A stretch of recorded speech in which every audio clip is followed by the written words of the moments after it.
जय Hind. Good evening sir. Good evening. हाँ भाई, पब्लिक आ गई? Yes sir. अरे यार, बच्चे छोटे हैं यार, बड़े करने पड़ेंगे।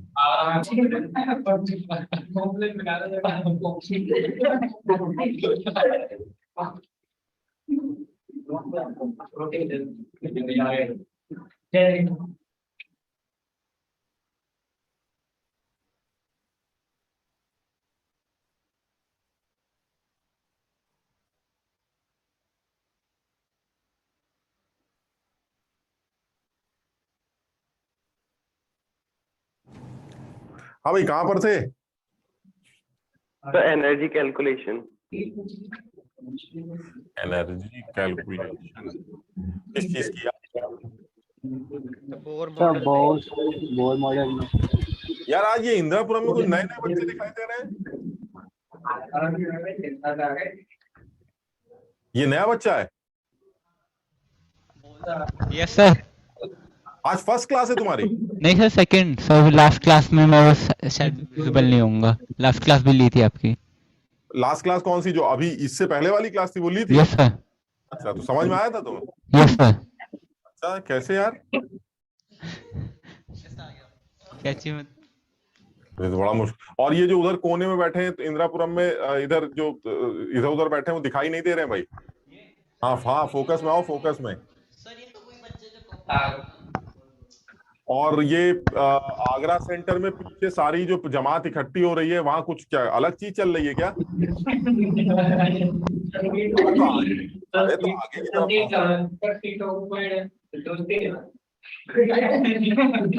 वो इतना पीछे का कुछ समझ में नहीं आ रहा है। थोड़ा सा आगे की तरफ बैठ जाओ ना, आगे डबल हो जाओ।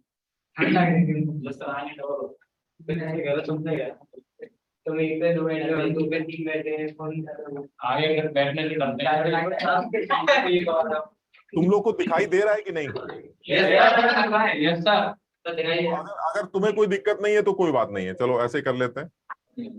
और आगरा सेंटर में एक बार मुलाकात के लिए भी आया जाए यार। अब पिछले साल से जो है, पिछले साल से एक डाउट है आगरा सेंटर। पिछले साल से हम ये हाइब्रिड क्लासेस ले रहे हैं, तो पिछले साल से यार डाउट आया। 12th पास के बच्चे जो बैठते थे, पिछले साल से डाउट चल रहा है, ये उस खंबे के पीछे क्या है? आके ही देख पाएंगे ये, मतलब हमें ये डाउट चला है। हम तो हर बार बच्चे से पूछते भाई खंबे के पीछे कोई लेटा तो नहीं? सर ताजमहल या तो इस सैटरडे या फिर मंडे, ये कंफर्म एकदम। आइदर दिस सैटरडे और कमिंग मंडे। कोई छुपा बैठा है, तो सैटरडे को छुट्टी है, तो मंडे को आ जाए। ठीक है, तो मंडे मुलाकात करते हैं। ये तुम लोगों से मिलने नहीं आएंगे, सिर्फ ये देखने आएंगे खंबे के पीछे क्या।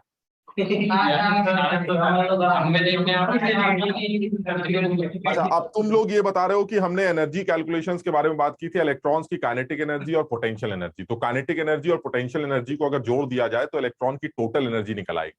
जो दो रिलेशंस निकल के आए थे बड़े इंपॉर्टेंट थे कि अगर काइनेटिक एनर्जी और टोटल एनर्जी को आपस में लिंक करना हो तो हमें लगता है मैग्नीट्यूड वाइज दोनों बातें सेम होती हैं। ठीक है, ये वाली बात, kinetic and total magnitude wise दोनों सेम होते हैं। सिर्फ टोटल एनर्जी नेगेटिव चार्ज होती है और जो काइनेटिक एनर्जी वो पॉजिटिव होती है। और पोटेंशियल एनर्जी के बारे में क्या बताया गया है कि जो पोटेंशियल एनर्जी है वो टोटल एनर्जी की हमेशा डबल होती। यानी एक तो देखो इलेक्ट्रॉन की पोटेंशियल एनर्जी नेगेटिव होगी, क्यों? क्योंकि वो फोर्स ऑफ अट्रैक्शन की वजह से, हम बात कर चुके हैं, फोर्स ऑफ अट्रैक्शन की वजह से जो भी पोटेंशियल एनर्जी होती है वो नेगेटिव होती, और फोर्स ऑफ अट्रैक्शन की रिपल्शन की वजह से जो पोटेंशियल एनर्जी डेवलप होती है वो पॉजिटिव होती है। अब इलेक्ट्रॉन तो न्यूक्लियस से अट्रैक्टेड है, तो इस अट्रैक्शन की वजह से इलेक्ट्रॉन की जो पोटेंशियल एनर्जी होगी वो पक्का नेगेटिव होगी, और उसकी वैल्यू होगी कितनी? टोटल एनर्जी की डबल। यानी ये कंफर्म हो गया कि जो इलेक्ट्रॉन की फाइनली टोटल एनर्जी निकल के आई थी, अगर तुम्हें याद हो, तो वो टोटल एनर्जी, वैसे तो बहुत बड़ा सा फॉर्मूला निकल के आया था, लेकिन अगर मैं सारी कांस्टेंट्स की वैल्यूज पुट कर दूं तो 2.18 into 10⁻⁻18 Z square upon N square joules पर एटम निकल के आई थी। उसके बाद भी अगर तुम्हें याद हो तो हम लोगों ने इसको ईवी पर एटम में भी, ये माइनस था भाई, माइनस लगाया था कि नहीं हमने पहले? वहां देख लेना भाई, माइनस होना, हाँ माइनस होना चाहिए, and it will be minus 13.6 Z square upon N square EV पर एटम। यानी मुझे ये फॉर्मूले दोनों ही याद कर लेने चाहिए। वैसे ज्यादातर केस में आपको टोटल एनर्जी निकालते वक्त इस फॉर्मूले का इस्तेमाल करना पड़ता है, क्योंकि ज्यादातर चीजें इलेक्ट्रॉन वोल्ट में ही चलती हैं। लेकिन फिर भी एक बात को इंकार नहीं कर सकते कि मुझे इलेक्ट्रॉन वोल्ट और जूल का कन्वर्जन पता होना चाहिए। 1 electron volt is 1.6 into 10⁻⁹ joule, ये मुझे याद रखना चाहिए। अच्छा, अब दूसरी बात करते हैं। दूसरी बात क्या है? दूसरी बात यह है कि चलिए, आपने अब तक बोर मॉडल के बारे में क्या बात की? एक, आपने ये बता दिया कि बोर के अकॉर्डिंगली अगर कोई इलेक्ट्रॉन, सिंगल इलेक्ट्रॉन सिस्टम में अगर कोई इलेक्ट्रॉन किसी पर्टिकुलर ऑर्बिट में घूम रहा है तो उस ऑर्बिट की वेलोसिटी कैसे निकलेगी, उस ऑर्बिट की रेडियस कैसे निकलेगी, उस इलेक्ट्रॉन की काइनेटिक एनर्जी कैसे निकलेगी, उस इलेक्ट्रॉन उसकी पोटेंशियल एनर्जी कैसे निकलेगी, और उसकी टोटल एनर्जी कैसे निकलेगी। ये देख रहे हो तुम, kinetic energy, total energy, potential energy, सारी कुछ इस फॉर्मूले से निकल आएगी। दिखाई दे रहा है ये?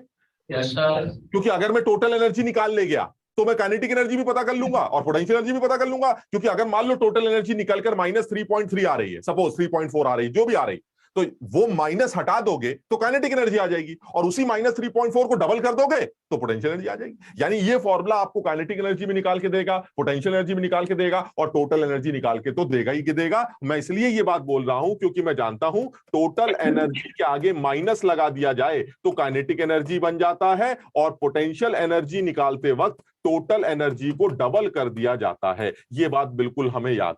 यानी अगर मुझे टोटल एनर्जी निकालनी आ गई इलेक्ट्रॉन की, किस सिस्टम की बात कर रहे हैं? सिंगल इलेक्ट्रॉन सिस्टम में न्यूक्लियस के अंदर जितने प्रोटॉन रखने रख लीजिए, लेकिन इलेक्ट्रॉन एक ही होना चाहिए। यानी सिंगल इलेक्ट्रॉन सिस्टम के अंदर किसी भी इलेक्ट्रॉन की रेडियस ऑर्बिट की, उसकी वेलोसिटी, उसकी काइनेटिक पोटेंशियल और टोटल एनर्जी निकालना हमने लास्ट क्लास में सीखा।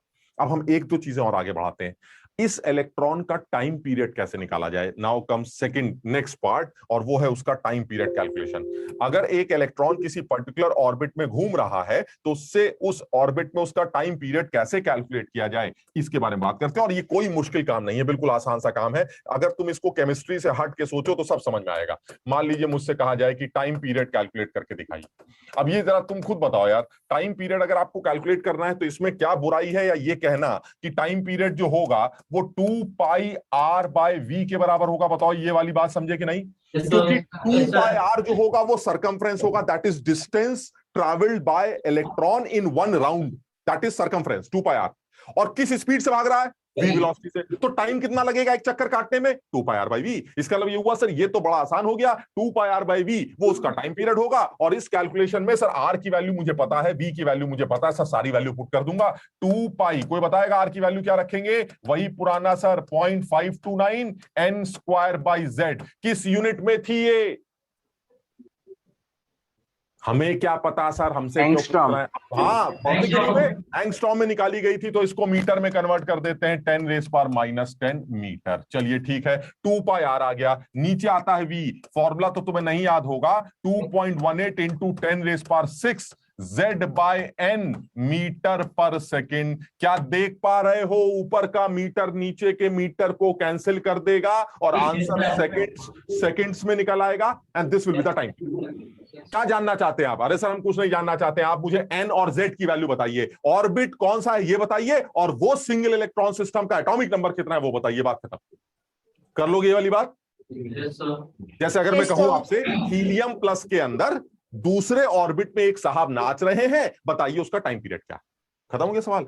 हीलियम प्लस यानी z की वैल्यू 2, हीलियम का Z कितना होता है भाई 2, और हीलियम प्लस है तो सिंगल इलेक्ट्रॉन सिस्टम होगा, और दूसरे ऑर्बिट में नाचना है, यानी n की वैल्यू भी 2 हो गई।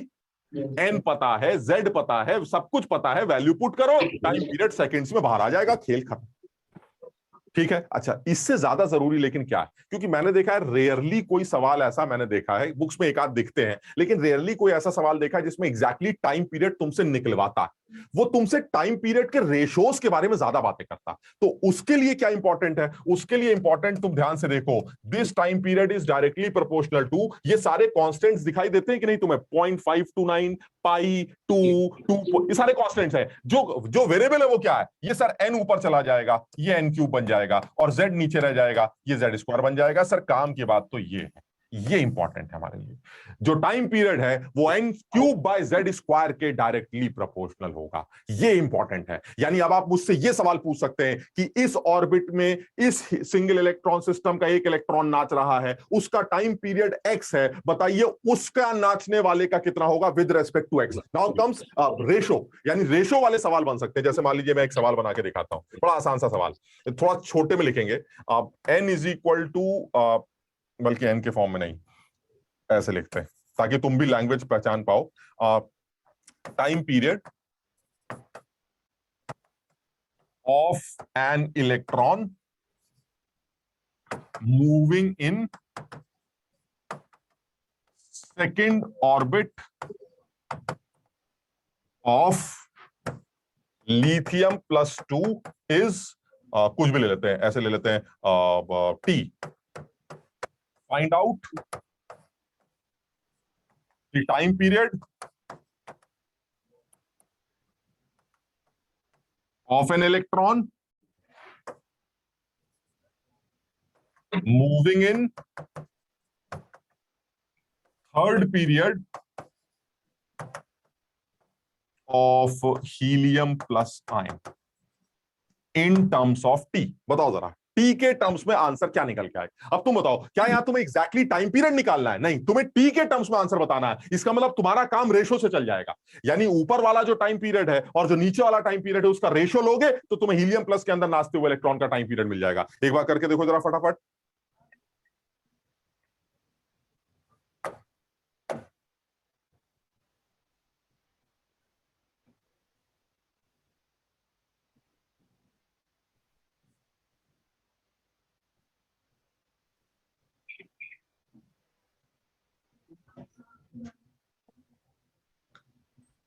क्या क्या दे रखा है, ये हो गया आपका n, ये हो गया आपका यहां से z आ जाएगा, ये हो गया आपका z आ जाएगा, और ये आ गया आपका दूसरा वाला n। बिल्कुल आसान सवाल लगता है, बहुत आसानी से सॉल्व कर सकते हैं। t पहले वाला जो हमें दे रखा है किसका है, वो लिथियम प्लस 2 का। Time period for lithium plus 2 divided by time period जो हमें निकालना है हीलियम प्लस का, it will B n of helium, नहीं n ऑफ लिथियम प्लस 2, थोड़ा सा समझना अपने आप कैसे लिख रहा है, n ऑफ लिथियम प्लस 2 का उसका cube divided by z of lithium plus 2 का स्क्वायर अपॉन, नीचे आ जाएगा n ऑफ हीलियम प्लस का cube divided by z of helium plus का स्क्वायर। सीधे वैल्यू पुट कर देते हैं। टाइम पीरियड लिथियम प्लस 2 का कितना दे रखा है t, दूसरे वाले का टाइम पीरियड आपको निकालना है। चलिए ठीक है, is equal to lithium plus 2 के लिए ऑर्बिट का नंबर क्या दे रखा है, सेकेंड ऑर्बिट, यानी 2 का cube into z of lithium plus 2 का, मतलब समझो ये हीलियम प्लस वाला ऊपर चला जाएगा, बल्कि तुम्हें अगर कोई कंफ्यूजन हो तो ऐसे लिख देते हैं, डिवाइड ही कर देते हैं, जैसे लिखा है वैसे लिख लेता हूं मैं, डिवाइडेड बाय लिथियम प्लस 2 का z कितना होता है भाई, 3 होता है भाई। लिथियम का एटॉमिक नंबर क्या होता है 3, तो यानी लिथियम प्लस 2 का z हो गया 3, सो इट विल बी 3 का स्क्वायर अपॉन हीलियम प्लस के लिए n की वैल्यू क्या दे रखी है सर, थर्ड पीरियड में मूव कर रहा है।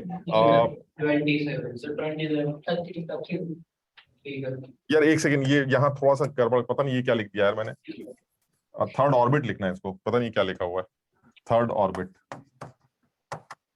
चलिए अब बताइए जरा, हीलियम प्लस के लिए Z कितना हो गया? हीलियम प्लस के लिए N की वैल्यू हो गई 3, यानी 3 का क्यूब डिवाइडेड बाय, और Z की वैल्यू होती है 2 का स्क्वायर। ये आपका आंसर आ गया। थोड़ा सा आंसर है, फटाफट सॉल्व कर लेते हैं। 2 क्यूब को 2 स्क्वायर से मल्टीप्लाई कर देंगे तो ये आ जाएगा 2 raise to power 5 upon 3 raise to power 5, और इसको थोड़ा सा और सॉल्व कर लेना, ये आपका फाइनल आंसर आ जाएगा। यानी टाइम पीरियड अगर हीलियम प्लस का निकालना है तो हीलियम प्लस का जो टाइम पीरियड आएगा वो कितना आ जाएगा?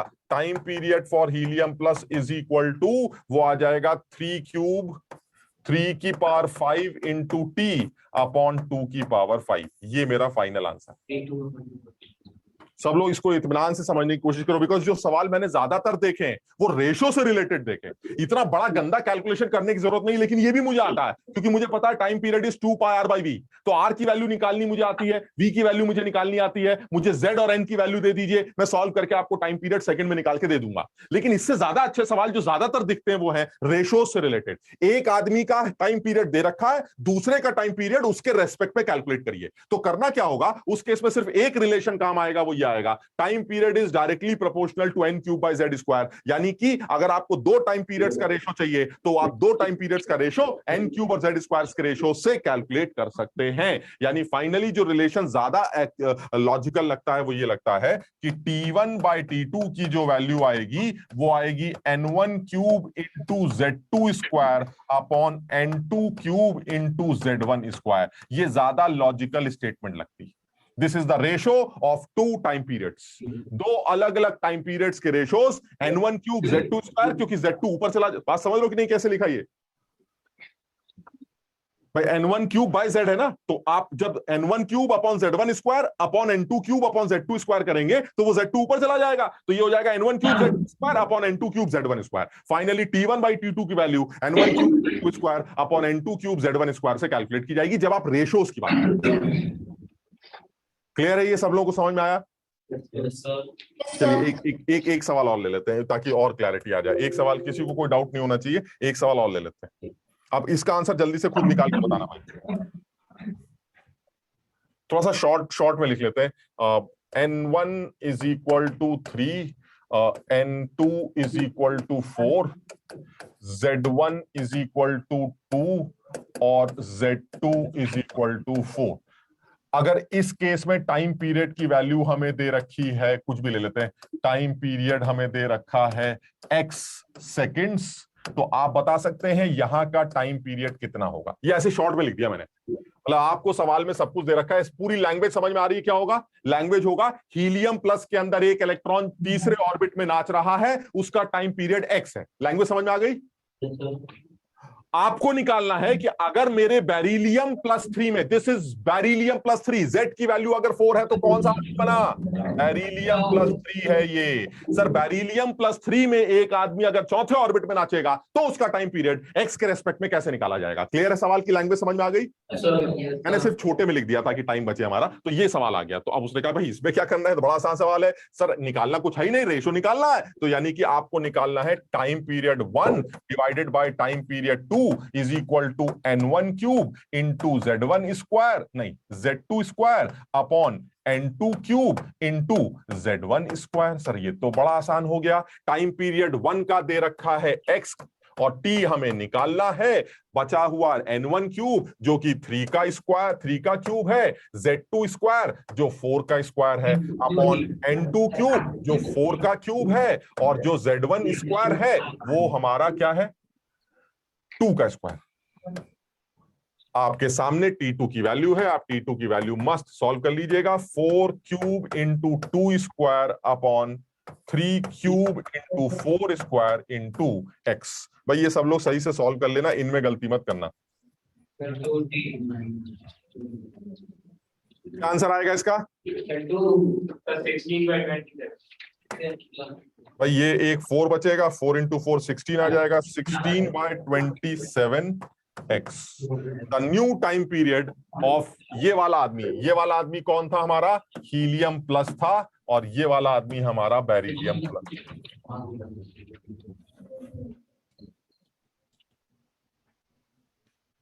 अक्षरा समझ में आया बेटा? Yes sir. कोमल ठीक है? Yes sir. तो ये बिल्कुल मतलब सीधा सा है, मतलब जो तुम्हारे लिए मेन बात है सब लोगों के लिए वो यही है कि जो टाइम पीरियड होता है वो होता 2πr/v। तो अगर आपको कैलकुलेट करना है तो आर और वी की वैल्यू निकाल कर यहां पुट कर दीजिएगा। ठीक है सर, आर की वैल्यू भी मुझे आती है जेड और एन के टर्म्स, मैंने फॉर्मुला याद कर रखा है, और वी की वैल्यू भी मैंने जेड और एन के टर्म्स में याद कर रखी है, तो वैल्यू पुट करके टाइम पीरियड निकल आएगा। लेकिन सर रेशो ज्यादा इंपॉर्टेंट है। रेशो का क्या मतलब हुआ कि सर यहां से समझ में आ रहा है r is directly proportional to n square by z होता है, और जो वेलोसिटी है it is directly proportional to z by n होती है। तो जब मैं टाइम पीरियड का वैल्यू रेशो में लूंगा तो this time period is directly link with n, ऊपर चला जाएगा, n³ बाय z स्क्वायर बनेगा। ये चीज मेरे लिए ज्यादा इंपॉर्टेंट है क्योंकि इस पर सवाल ज्यादा पूछे जाते हैं। अच्छा, यही चीज अब दूसरी कर लेते हैं। दूसरी बात, सर फ्रीक्वेंसी कैसे निकालेंगे? अरे बिल्कुल ऐसे निकालेंगे जैसे अभी निकालते थे। फ्रीक्वेंसी निकालने को नई बात हो रहा है, जो टाइम पीरियड उसका उल्टा कर देंगे। क्लियर है बात? यानी अगर आपको फ्रीक्वेंसी कैलकुलेट करनी है तो हम फ्रीक्वेंसी भी कैलकुलेट कर सकते हैं। फ्रीक्वेंसी कैलकुलेट जस्ट इसको रिवर्स कर देंगे, क्योंकि frequency is 1 bye time period, यानी कि बड़ी आसानी से आप फ्रीक्वेंसी भी कैलकुलेट कर सकते हैं। और फ्रीक्वेंसी निकालना है, मान लीजिए इसको एफ ले लें, तो अगर आपको फ्रीक्वेंसी उस इलेक्ट्रॉन की निकालनी है तो ये हो जाएगा 1 बाय टाइम पीरियड, और 1 बाय टाइम पीरियड का मतलब है v बाय 2πr। बताओ समझे यहां तक? और ये भी तुम समझ गए होगे, it is directly proportional to z square by n³। बस फिर वही सर, आप फ्रीक्वेंसीज के रेशो पूछेंगे तो z³ और z स्क्वायर बाय n³ के रेशो से निकाल लेंगे। टाइम पीरियड का रेशो पूछेंगे तो n³ बाय z स्क्वायर से निकाल लेंगे। अलग अलग सिस्टम देते जाइए, उनके रेशोज को कंपेयर करते रहेंगे, आंसर निकलते रहेंगे। किसी को यहां तक कोई डाउट है? सर इसके पिछले वाले फ्रीक्वेंसी 27x/16 हो जाएगी। नहीं समझा मैं, इससे पहले वाले सवाल में sir frequency just time period का हाँ जस्ट रिवर्स हो जाएगा। बिल्कुल बिल्कुल बिल्कुल। लेकिन तुम पहले टाइम पीरियड मत निकालना कि पहले टाइम पीरियड निकालेंगे फिर उसका उल्टा कर देंगे। बात समझ लो कि नहीं? आप सीधे यही वाला फॉर्मूला यूज कर लीजिएगा ना, z square by n³। Yes sir. तो सीधे 27/16 निकल आएगा। अच्छा, अब तीसरी बात इसी के अंदर और लास्ट बात इसी के अंदर और जोड़ देते हैं, दैट इज एक्सेलरेशन। सबसे पहले तो ये डाउट आता है, तुम में से बहुत सारे बच्चों ने सही जवाब दिया था, क्या ये इलेक्ट्रॉन जो मूव कर रहा है ये एक्सेलरेटेड चार्ज बॉडी? हाँ, ये एक्सेलरेटेड चार्ज बॉडी है, क्योंकि डायरेक्शन वेलोसिटी की लगातार, स्पीड की डायरेक्शन लगातार चेंज कर रही है, और डायरेक्शन चेंज कर रही है तो इसका मतलब ये एक्सेलरेटेड चार्ज बॉडी। अब एक्सेलरेटेड चार्ज बॉडी है तो इसका एक्सेलरेशन कैसे निकलेगा? तो बिल्कुल आसान है। एक्सेलरेशन अगर आप कैलकुलेट करना चाहते हैं तो वो v बाय t से निकाला जाएगा, बिल्कुल आसान। और v हमारा z बाय n के साथ रिश्ता रखता है, याद है? वेलोसिटी की value 2.18 into 10⁶ z by n। और अभी तुमने टाइम पीरियड निकाला था, वो किसके साथ लिंक था? n³ bye z square. अब आप देख लीजिए ये कितना आ गया, ये आ गया भाई साहब z³ upon n⁴, z³ upon n⁴, यानी acceleration is directly proportional to z³ upon n⁴। JEE में अब तक एक्सेलरेशन को लेके कोई भी सवाल नहीं पूछा गया है, इसलिए बहुत संभावनाएं हैं कि इस फॉर्मूले को यूज करके वो एक्सेलरेशंस के रेशोज से रिलेट करे बातों को। तो मुझे ये 5-6 बातें जो हमने लिखी, कौन कौन सी? एक, रेडियस कैसे निकलती है और सिंगल इलेक्ट्रॉन सिस्टम में पर्टिकुलर ऑर्बिट की, वेलोसिटी कैसे इलेक्ट्रॉन की निकाली जाती है, kinetic energy, total energy, potential energy कैसे निकाली जाती है, इलेक्ट्रॉन का टाइम पीरियड, फ्रीक्वेंसी और एक्सेलरेशन कैसे निकाला जाता है। ये सारी बातें मुझे बोर मॉडल में बिल्कुल क्लियर होनी चाहिए। सब लोगों को ये समझ में आ गई यहां तक बातें? Yes sir.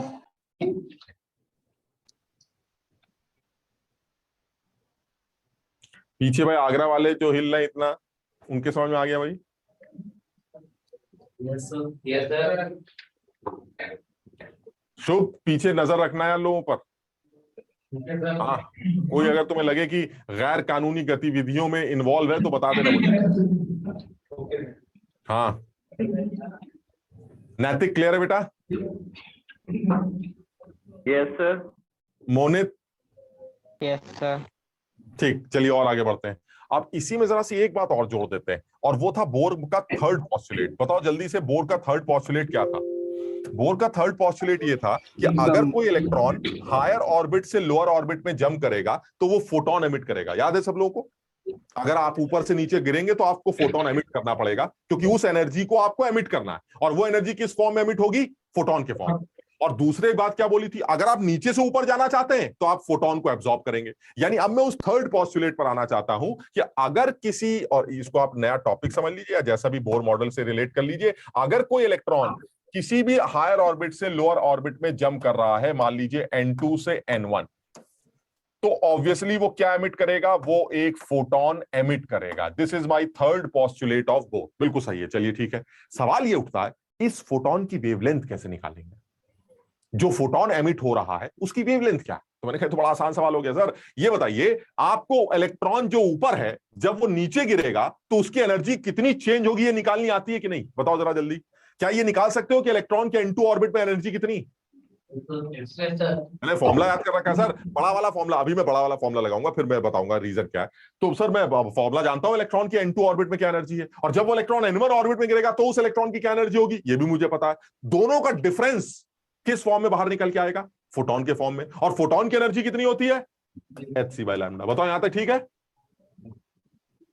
ठीक, तो इसका मतलब ये हुआ कि मुझे सबसे पहले ऊपर इलेक्ट्रॉन की एनर्जी चाहिए, फिर मुझे नीचे इलेक्ट्रॉन की एनर्जी चाहिए, और दोनों का डिफरेंस फोटोन के फॉर्म में बाहर आ जाएगा, और वो फोटोन की एनर्जी hc/λ से इक्वेट कर दूंगा। लैम्डा तैयार, फोटोन की वेवलेंथ तैयार। तुम्हें समझ में आ गया क्या करने जा रहे हैं? Yes sir. ठीक, तो यानी सबसे पहले ये काम करते हैं कि जो इलेक्ट्रॉन है मेरा, जो N2 में है, उसकी एनर्जी कितनी है, और जब वो N1 में गिरेगा तो उसकी एनर्जी कितनी। कोई जरा समझदार बच्चा जल्दी से ये बता सकता है कि अब वो जो बड़ा वाला फॉर्मूला था, वो तो मुझे भी याद नहीं है, जो बड़ा वाला फॉर्मूला था इलेक्ट्रॉन की एनर्जी का -2π² e⁴ और पता नहीं क्या क्या, कोई बताएगा जरा जल्दी से वो फॉर्मूला? 2 -2π² mk² 4 एक सेकंड, हम समझ गए। कोई ऐसा आदमी बताए जिसकी आवाज आए, जो ये ऑनलाइन अटेंड कर रहे हैं वो बताए। अब कोमल बताइए, कोमल बताओ बेटा, -2π² m k² e⁴। अरे कोमल की आवाज कैसे बदल गई? अरे कोमल बताओ जल्दी, लास्ट क्लास में ये लिखा नहीं, याद नहीं, वो पीछे देख के बताओ, याद तो किसी को भी नहीं है। नोट किया था, कॉपी में नोट भी किया था, बताइए ये हालत। लवली तुम बताओ। अरे यार कोई कॉपी में नोट ही नहीं करता, ये जो ऑनलाइन बैठे हुए हैं ये मैंने किया है सर, मैंने किया है। आदित्य ने किया है, 2 लोग हो गए। कोमल भी जवाब नहीं दे रही, इसका मतलब उसने भी नोट नहीं किया। लवली आप बिल्कुल आउट हो गई, हमें लग रहा है लवली लॉग आउट। ये देखिए ये हालत। सृष्टि यस सर। बताओ। सर मैंने तो लास्ट क्लास अटेंड ही नहीं करी, मैं तो ये हॉस्पिटल देखिए बहुत बढ़िया, बहुत सही। और अर्शदीप बताएगा। अर्शदीप क्या कैसा नाम, तो सिग्नल ही खराब है सर। अरे यार बहुत, अरे हाँ कोमल आ गई। कोमल मिल गया क्या? -2 डिवाइडेड बाय n² h²। बेटा एक बार फिर से बोलना, -2π² m e⁴ e⁴ divide by n² h²। अरे के बेस आ गए, के भी तो होगा।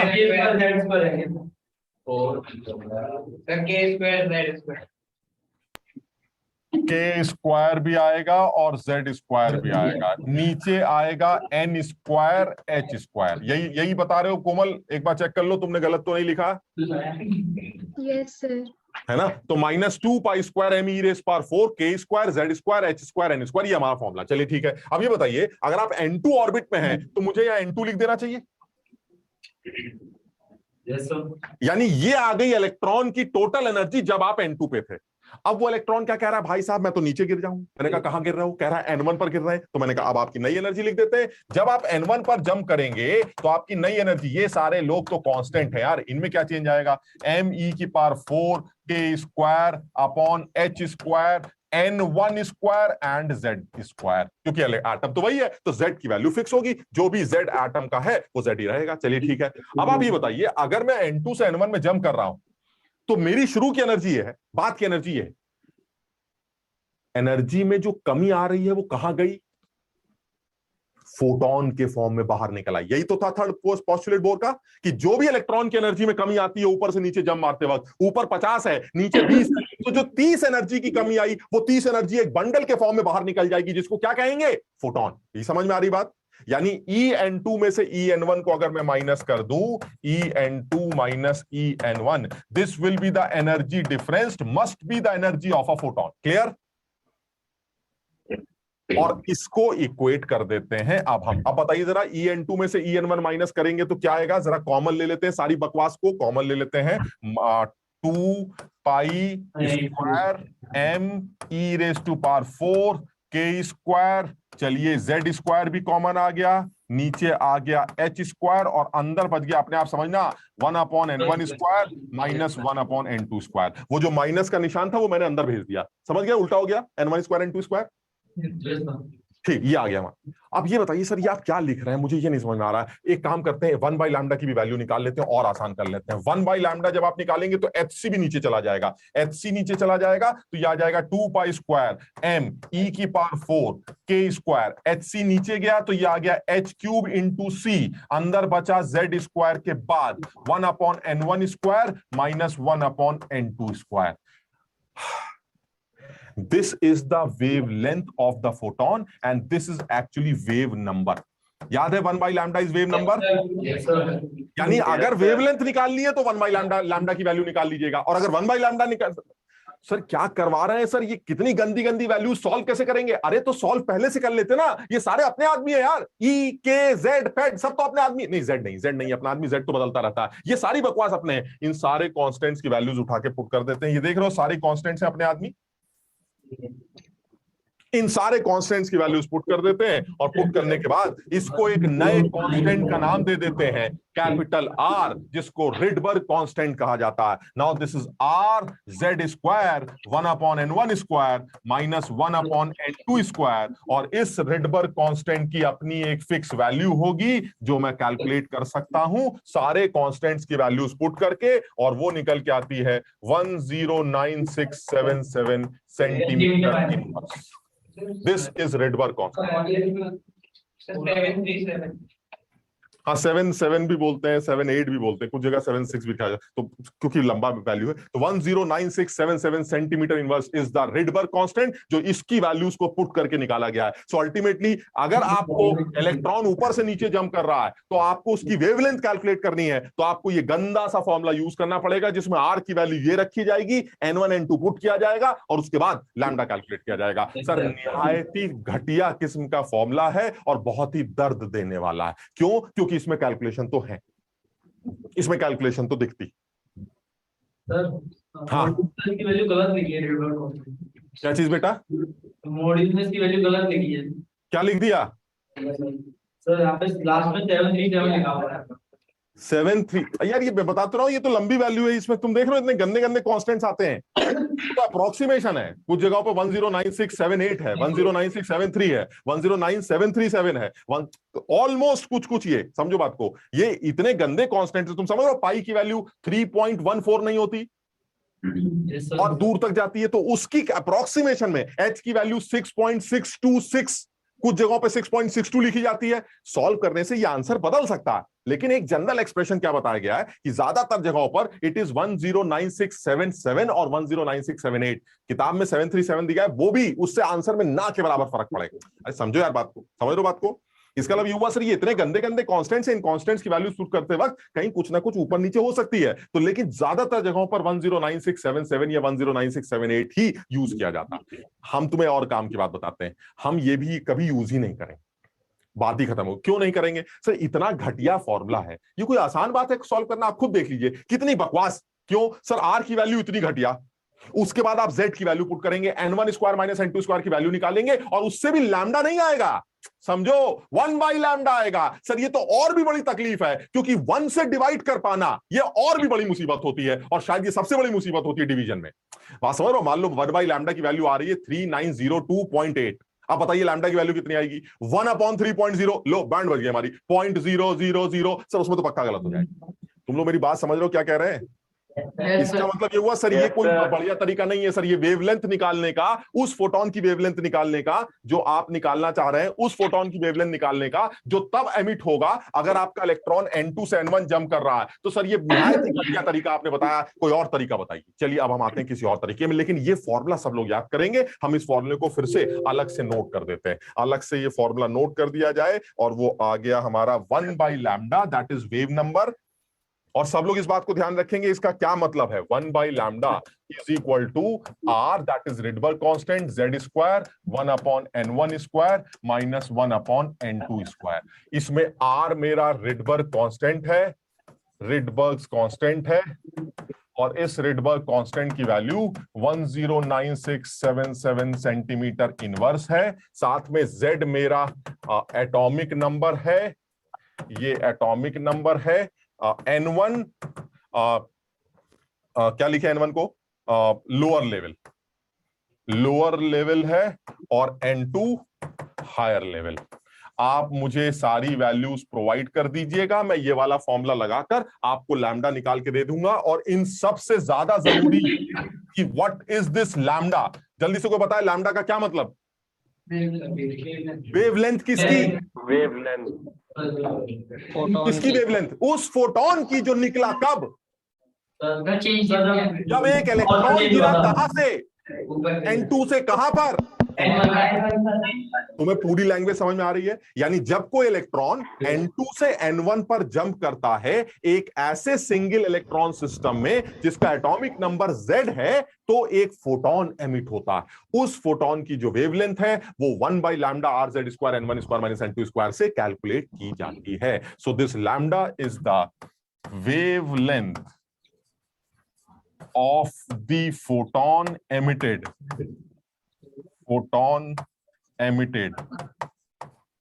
during the transition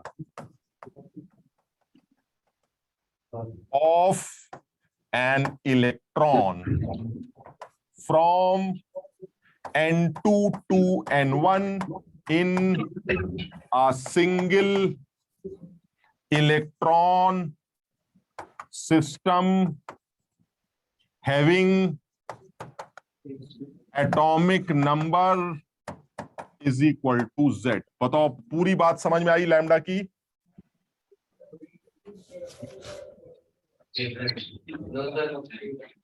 यानी कभी हमसे ये पूछा जाए कि भाई हीलियम प्लस के अंदर एक इलेक्ट्रॉन फोर्थ ऑर्बिट से सेकेंड ऑर्बिट में जंप करेगा, बताइए वेवलेंथ क्या है, फोटोन की वेवलेंथ क्या है। तो आपको पूरा बकवास करनी पड़ेगी, सर Z की वैल्यू रखनी पड़ेगी। हीलियम प्लस का Z याद हो गया 2 होता है, और कहां से गिरे सवाल में दे देगा, कहां पर गिरे सवाल में दे देगा। सारी बकवास पुट करिए सर, उसके बाद लैम्डा निकल के आएगा, बैंड बच जाएगी कैलकुलेशन। सर कोई जुगाड़ भी तो होगा, इसके जुगाड़ पर आते हैं। सबसे पहले बिल्कुल क्लैरिटी रखते हैं, बिल्कुल सीधी सीधी बात कर रहे हैं। एनसीईआरटी में जो दिया गया है उसके बारे में बात कर रहे हैं। हालांकि उन्होंने डायरेक्टली ये बताया गया, लेकिन हम इसको याद करके जा रहे हैं क्या, कि अगर कोई इलेक्ट्रॉन ऊपर से नीचे गिरेगा तो वो फोटोन एमिट करेगा, उस वेवलेंथ इस फॉर्मूले से कैलकुलेट की जाएगी, फुल स्टॉप। अब हम अपने मतलब की बात करते हैं। जब कभी भी इस तरह के सवाल आएंगे तो मैं इतना टाइम पास नहीं कर पाऊंगा, ये बहुत लंबा काम लगता है, ये आसान काम नहीं लगता, ठीक। तो इसमें मुश्किल लगती। वैसे इसका भी कुछ ना कुछ जुगाड़, लेके अभी हम उस जुगाड़ की बात नहीं करते, हम सीधी बात करते हैं। अगर कभी इस तरह का कोई सवाल आएगा तो हम इस तरह के सवाल किस तरह से अप्रोच करेंगे वो देख लेते हैं। पहले तुम ये वाली बात सब लोग नोट कर लो। यानी फोटोन की वेवलेंथ रिडबर्ग कांस्टेंट के टर्म में इस तरह से कैलकुलेट किया जाएगी, इन टर्म्स ऑफ रिडबर्ग कांस्टेंट। भाई ये भी तो हो सकता है ना कि सवाल ये पूछ ले कि रिडबर्ग कांस्टेंट आर के टर्म्स में लैम्डा निकालो।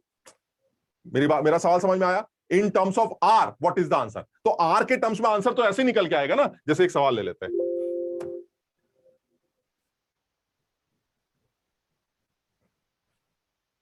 जैसे मान लो ये कहा जाए कि find out the wavelength of a photon emitted during a transition from 5 to 2 in helium plus ion। मान लीजिए ये सवाल आ गया in terms of R. In terms of R. अब बताइए क्या करेंगे सर? अब आसान हो गया सर, अब आर की वैल्यू पुट नहीं करनी है, आर के टर्म्स में आंसर बताना है। लीजिए तो सवाल आसान लगता है, क्यों? क्योंकि 1/λ is equal to R, Z की वैल्यू कितनी? 2 का square are Z square. N1 कौन सा लेवल, ऊपर वाला नीचे वाला? नीचे वाला। 1/2 का स्क्वायर माइनस 1/5 का स्क्वायर। अब आपका आंसर लैम्डा की जो वैल्यू आएगी वो आर के टर्म्स में निकल आएगी। बताओ समझ गया बात को? आर डिवाइड में आएगा। जो पूरा सॉल्व ही कर लेते ना, जल्दी बताओ कैसे कितना नहीं। लेकिन यार वही है ना, जल्दी तो तुम कर ही नहीं सकते ना, जल्दी तुमसे होगा ही नहीं। जल्दी का मतलब गलत होगा। 21/25 ये आ जाएगा 4R। अंदर क्या आएगा भाई? अंदर क्या बचा?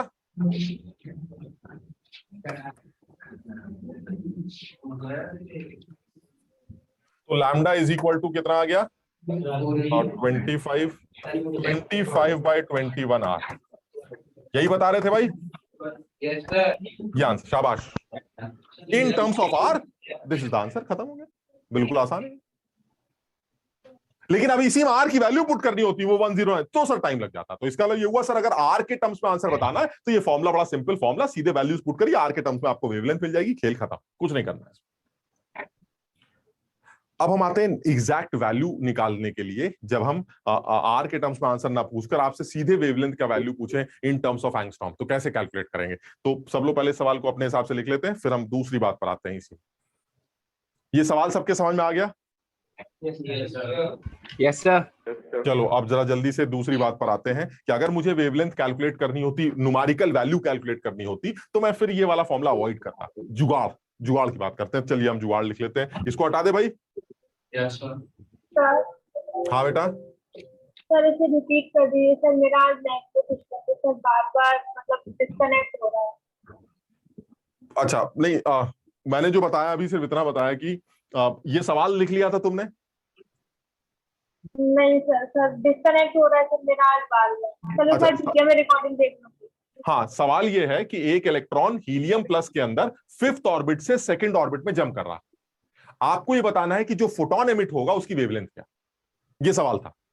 तुमने सीधे सीधे फॉर्मूला याद कर रखा है कि अगर कोई इलेक्ट्रॉन N2 से N1 में जंप करता है तो वो फोटोन किस वेवलेंथ का निकलता है। वह क्या फॉर्मूला याद किया है? 1/λ is equal to R Z square 1/n1 square minus 1/n2 square. सबको सवाल में दे रखा है। आर के टर्म्स में आंसर चाहिए, इन टर्म्स ऑफ आर, यानी आर की वैल्यू तो पुट नहीं करनी है, आर तो आर ही रहेगा।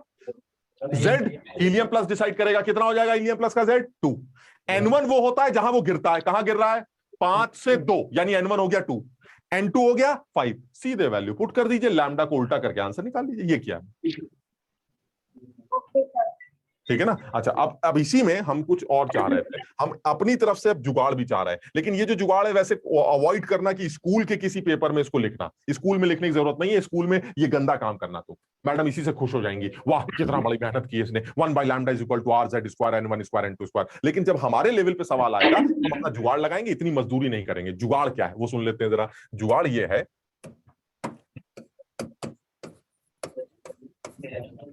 जुगाड़ ये है कि अगर कोई इलेक्ट्रॉन हमारा N2 से N1 गिर रहा हो तो जो फोटोन निकल के आएगा हमें उसकी वेवलेंथ कैलकुलेट करनी। यही पर्पस है हमारा, हमें फोटोन की वेवलेंथ कैलकुलेट करनी, यही हमारा पर्पस है। उसके लिए हमने बड़ा लंबा फॉर्मूला लगाया। अब जुगाड़ ये है कि ये जो लैम्डा है, ये लैम्डा निकालने के लिए आपका सीधी सी कहानी है, लैम्डा डायरेक्टली एंगस्ट्रॉम में निकल के आएगा। और तुम सब शायद इस बात को, अगर तुमने सवाल एक आध पुराने देखे थे तो तुम्हें ये समझ में आएगा कि जनरली वेवलेंथ जो देते हैं फोटॉन्स की वो एंगस्ट्रॉम में ही देते हैं।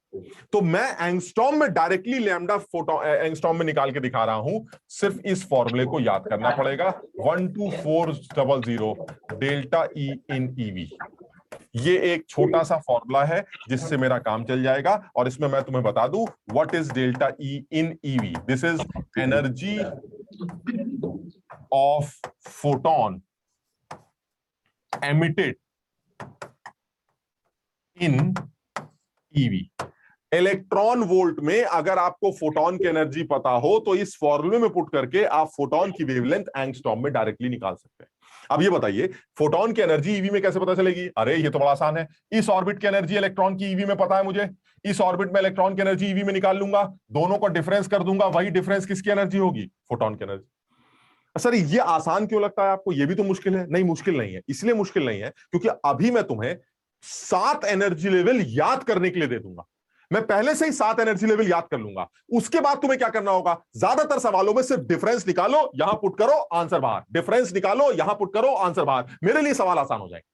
अभी हो सकता है तुम्हें मुश्किल लग रही हो, लेकिन एक्चुअली ये इतना मुश्किल नहीं है जितना मुश्किल वहां था।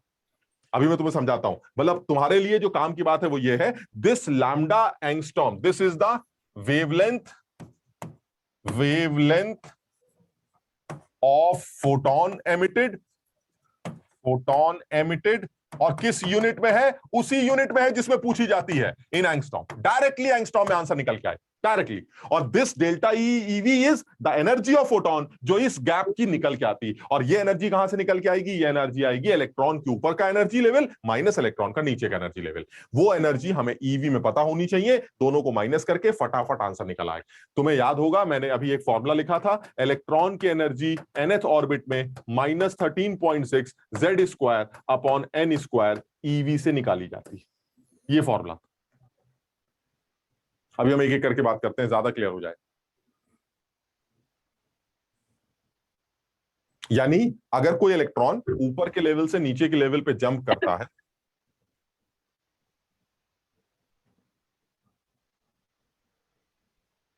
हाँ मोहित फॉर्मूले हैं इसके अंदर बेटा, और ये सारे फॉर्मूले तुम्हें खुद से ही रिवाइज ही करने हैं। मतलब आप कहने को इसको खूब सारे फॉर्मूले बोल दो या कुछ बोल दो, अदरवाइज जो मुझे लगता है वो यही है कि एक रेडियस का फॉर्मूला है, वो भी छोटा सा फॉर्मूला है, वेलोसिटी का वो भी छोटा सा फॉर्मूला है, एनर्जी का तुम्हें लग रहा होगा 2π²m, उसका कोई यूज नहीं यार। काम का फॉर्मूला क्या था एनर्जी का? -13.6 Z²/n²। यही फॉर्मूला है जो काम का है, बाकी सब बेकार है। एनर्जी का कोई फॉर्मूला याद नहीं करना। लेकिन सर फिर हम फोटॉन्स की वेवलेंथ कैसे निकालेंगे? वो भी इसी फॉर्मूले की मदद से निकालेंगे। आप ऊपर के लेवल की एनर्जी ईवी में यहां से निकालेंगे, नीचे की एनर्जी यहां से निकालेंगे, दोनों को सबट्रैक्ट करके ईवी में आंसर आ जाएगा। वो ईवी में पुट करके फोटोन की वेवलेंथ डायरेक्टली एंगस्ट्रॉम में कैलकुलेट की जा सकती है। मैं अभी एग्जांपल लेता हूं, पहले एक स्टेप और आगे समझते हैं, तब बात समझ में आएगी। सब लोगों ने नोट कर लिया ये?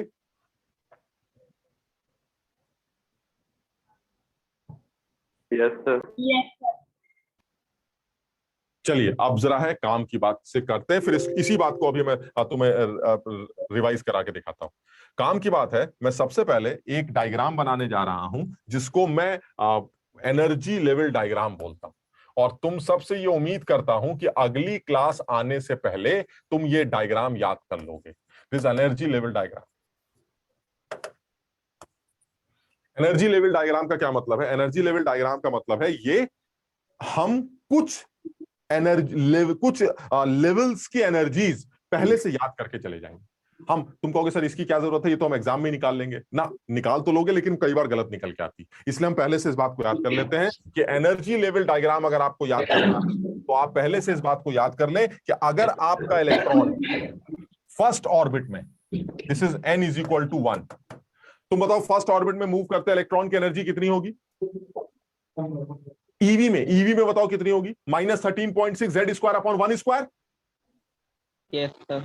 तो वो कितनी आ जाएगी? वो आ जाएगी -13.6 Z² EV। सब लोग इस बात को याद कर ले, सिंगल इलेक्ट्रॉन सिस्टम में फर्स्ट ऑर्बिट में जो भी इलेक्ट्रॉन नाचेगा उसकी टोटल एनर्जी -13.6 Z² के बराबर होगी, क्योंकि मेरा जो टोटल एनर्जी का फॉर्मूला है सिंगल इलेक्ट्रॉन सिस्टम के लिए वो -13.6 Z²/n² के बराबर। अगर आप n की वैल्यू 1 पुट कर देंगे तो आपको फर्स्ट ऑर्बिट की एनर्जी मिल जाएगी। चलिए सेकेंड ऑर्बिट पे आते हैं। अगर कोई इलेक्ट्रॉन सेकेंड ऑर्बिट में नाच रहा हो तो उसका आंसर बताओ कितना आ जाएगा? जब आप n की वैल्यू 2 रखेंगे तो 4 हो जाएगा। 13.6 को 4 से डिवाइड करोगे, सॉल्व करके ये आएगा -3.4। तुम सॉल्व मत करो, ये सॉल्व कर चुके हैं, तुम्हें सिर्फ याद करना है। तुम समझ लेना धीरे धीरे ये चीज मुश्किल हो रही है, क्योंकि अभी तुमने 4 से डिवाइड किया, फिर तुम 9 से डिवाइड करोगे, फिर 16 से डिवाइड करोगे, फिर 25 से डिवाइड करोगे। बात समझ रहे हो? डिवाइड करने में तुम्हारी बैंड बच जाएगी।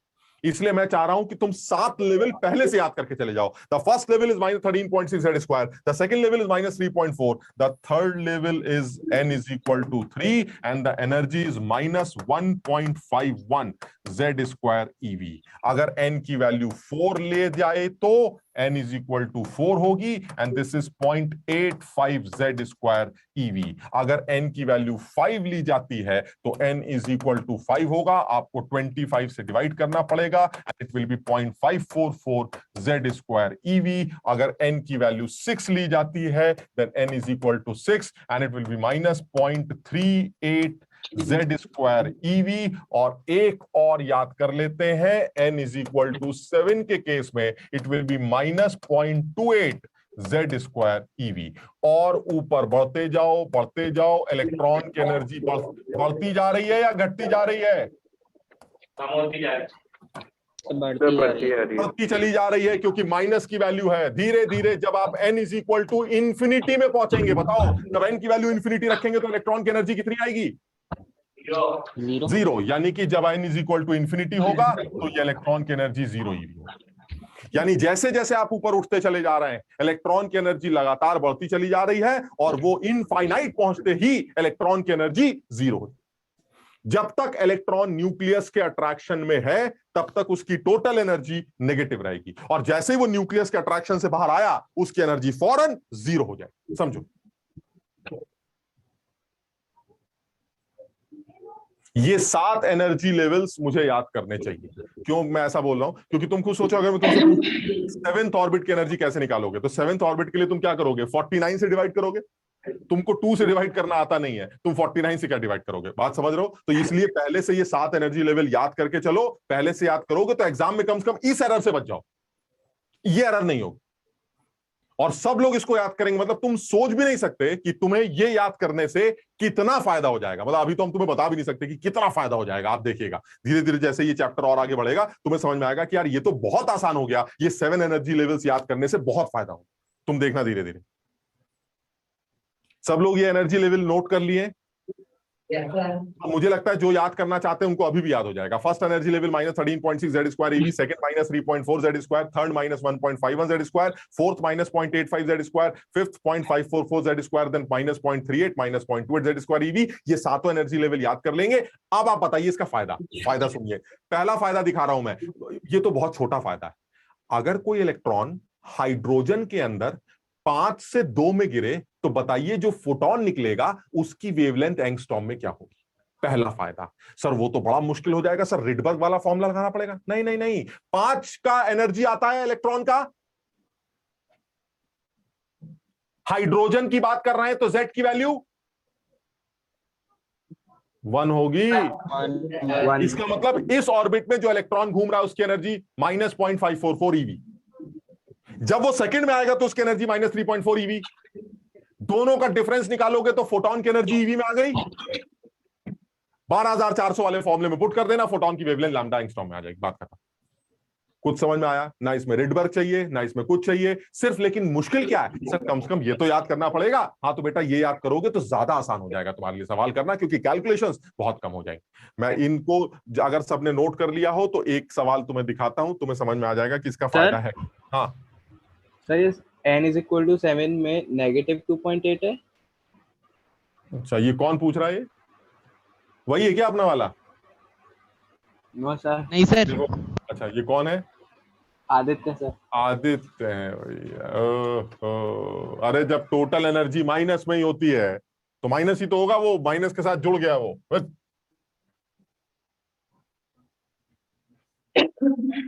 अभी तो बात हुई थी हमारी, इलेक्ट्रॉन जब तक न्यूक्लियस के अट्रैक्शन में है तब तक उसकी एनर्जी नेगेटिव होगी। जैसे ही वो न्यूक्लियस के अट्रैक्शन से बाहर आएगा उसकी एनर्जी जीरो हो जाएगी। यानी इनफाइनाइट पहुंचने के बाद इलेक्ट्रॉन की एनर्जी जीरो। जैसे अब और एग्जांपल ले लेते हैं।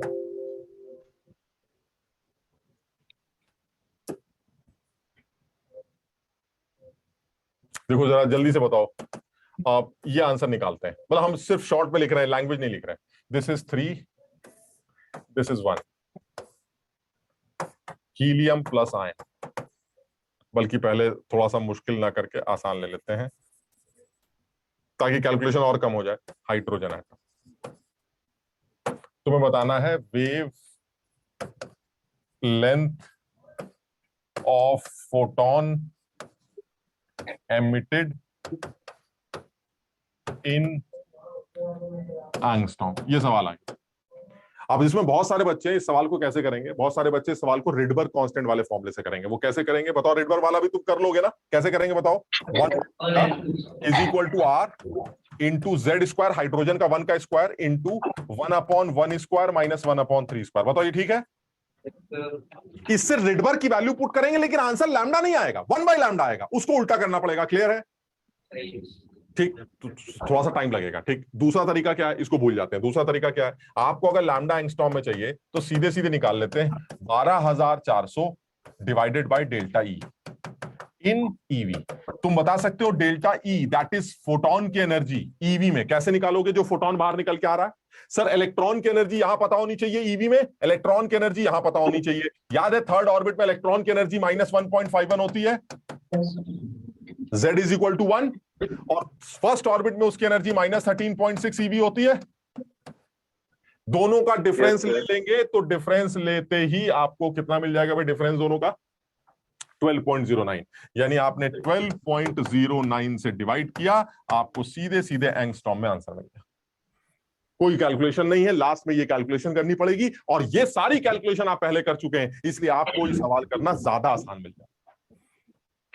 यानी मैं ये बताना चाह रहा हूं कि अगर आपको फोटोन की एनर्जी ईवी में पता चल जाए तो आप इस फॉर्मूले में पुट करके फोटोन की वेवलेंथ आसानी से निकाल सकते हैं। और ये जो डेल्टा ईवी है, this is the energy of photon. कब निकला वो फोटोन? जब इलेक्ट्रॉन इस जगह से इस जगह गिरा। तो जो फोटोन निकल के आएगा उसकी एनर्जी निकालने के लिए आपको इलेक्ट्रॉन की ये एनर्जी को इलेक्ट्रॉन की इस एनर्जी से माइनस करना। और इलेक्ट्रॉन की एनर्जी आपने सारे ऑर्बिट की याद कर रखी, 7 ऑर्बिट है, ज्यादातर सवाल 7 के अंदर घूमते रहते हैं, हमारा काम चल जाएगा। 7 ऑर्बिट की एनर्जी याद करने से बड़ा आसान हो जाए। हाँ, क्लियर है ये वाली बात? Yes sir.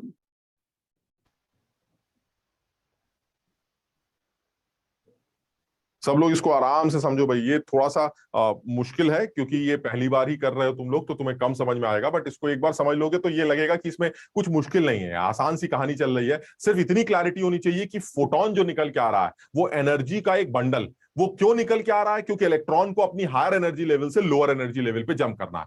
तो जो भी एक्स्ट्रा एनर्जी है वो एक्स्ट्रा एनर्जी फोटॉन्स के फॉर्म में बाहर निकल के आएगी, और उसको आप उस एनर्जी से आप उस फोटोन की वेवलेंथ कैलकुलेट करेंगे। ये आगरा वाले अकेले नहीं जा पाते टॉयलेट वगैरह, या पूरी पब्लिक लेके जाते हैं? चक्कर क्या है? ये देखिए, डर लगता है क्या? पूरी टीम जाती है, आओ चलो करके आते हैं।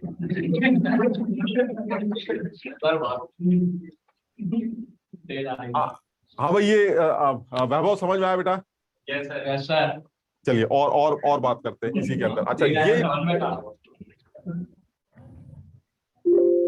देखो, जो एनर्जी लेवल तुम्हें याद था ना, वो एनर्जी लेवल जो तुम्हें याद करने के लिए बोला है, वो देखिए, वो इस तरह के सवालों में भी बहुत यूज हो जाएगा।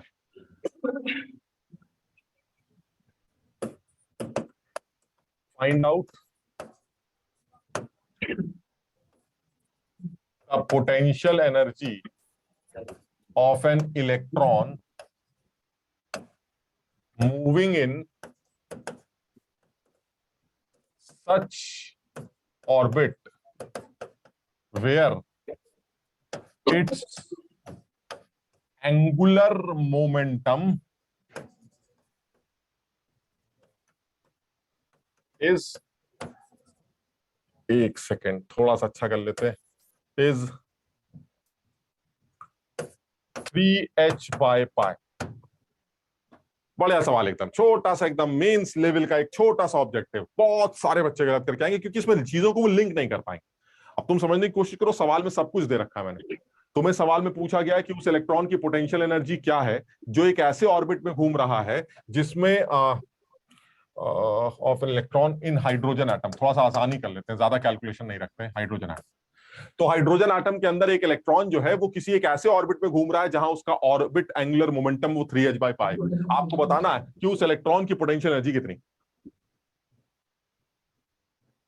कुछ समझ में आ रहा है तुम लोग को? ये वाली बात समझ में आ रही है कि इस इंफॉर्मेशन से आपको n की वैल्यू मिल जाएगी। Yes sir. क्योंकि बोर ने बताया था कि ऑर्बिट का एंगुलर मोमेंटम वो nh/2π का बराबर होना चाहिए। तो अगर आपको ऑर्बिट एंगुलर मोमेंटम 3h/π है, सो दैट मींस 3h/π की वैल्यू वो nh/2π के बराबर होनी चाहिए। इससे n की वैल्यू 6 लगती है। बताओ क्लियर है? Yes sir. और अगर n की वैल्यू 6 आती है तो क्या तुम्हें छठे ऑर्बिट में मूव करते इलेक्ट्रॉन की टोटल एनर्जी हाइड्रोजन के अंदर निकालने याद है? कितनी थी? निकालनी नहीं है, सब याद है सर। कितनी? -3.8, -0.38। Z की वैल्यू 1 होगी, हाइड्रोजन है, तो यानी टोटल एनर्जी कितनी हुई? -0.38 eV। बताओ ठीक है? और पोटेंशियल एनर्जी टोटल एनर्जी की डबल होती है, दुगना कर दो, आंसर आ गया, कुछ करना ही नहीं। क्लियर? यानी जैसे ही आपको n की वैल्यू 6 मिली, आपको टोटल एनर्जी एकदम से याद आ गई, -0.38 eV। ये मैंने याद कर रखी है क्योंकि Z की वैल्यू 1 है, because this is hydrogen atom, तो Z की वैल्यू 1 होगी। यानी मुझे उस छठे ऑर्बिट में मूव करते इलेक्ट्रॉन की टोटल एनर्जी -0.38 गिवन। लेकिन हमें टोटल एनर्जी थोड़ी ना निकालनी है सर, हमें तो पोटेंशियल एनर्जी निकालनी है। अरे तो बेटा ये भी तो याद करना है कि पोटेंशियल एनर्जी टोटल एनर्जी की डबल होती है। So the answer is 2 times -0.38 eV. So this will be the final answer. -0.76 eV is the total potential energy उस इलेक्ट्रॉन की जो उस ऑर्बिट में नाच रहा है, जहां उसका ऑर्बिट एंगुलर मोमेंटम वो 3h/π।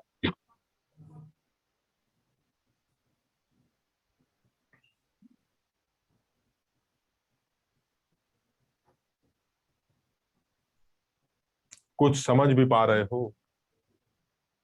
Yes sir. Yes sir. Akshara जाग रही हो बेटा? Yes sir. शाबाश, ये कोई आसान काम नहीं। आगरा वालों से पूछो कितने तकलीफ में बैठे हैं। और ये इंदिरापुरम में ये जो एक आदमी इस कोने में एक उस कोने में बैठा है, ये सारे पब्लिक जो बैठी है, सृष्टि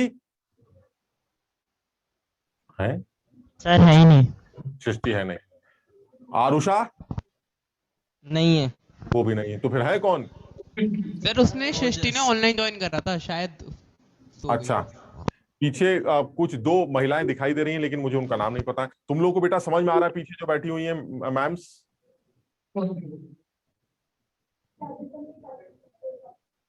यस सर।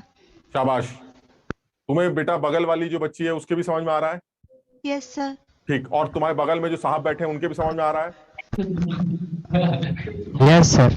तुम्हारी आवाज से लग रहा है तुम्हें ज्यादा समझ में आ गया। हाँ सर वो तो है ही। और ये ज्यादा ही आ जाता है। आगरा में जो पीछे बैठे हैं उन लोगों को भी समझ में आ रहा है? ठीक। तो देखो ये एक बार रिवाइज करने का तो है, मतलब तुम इतना तो मानते होगे कि सर कई चीजें ऐसी लग रही है जैसे घर में जाते ही जो लोग घर में बैठे हैं अलग बात है, जो घर में जाते ही इनको एक बार फौरन के फौरन रिवाइज करना पड़ेगा, अदरवाइज ये दिमाग से निकल जाए। तो जो किया है अभी तक वो तुम्हें बता दूं मैंने अभी क्या किया।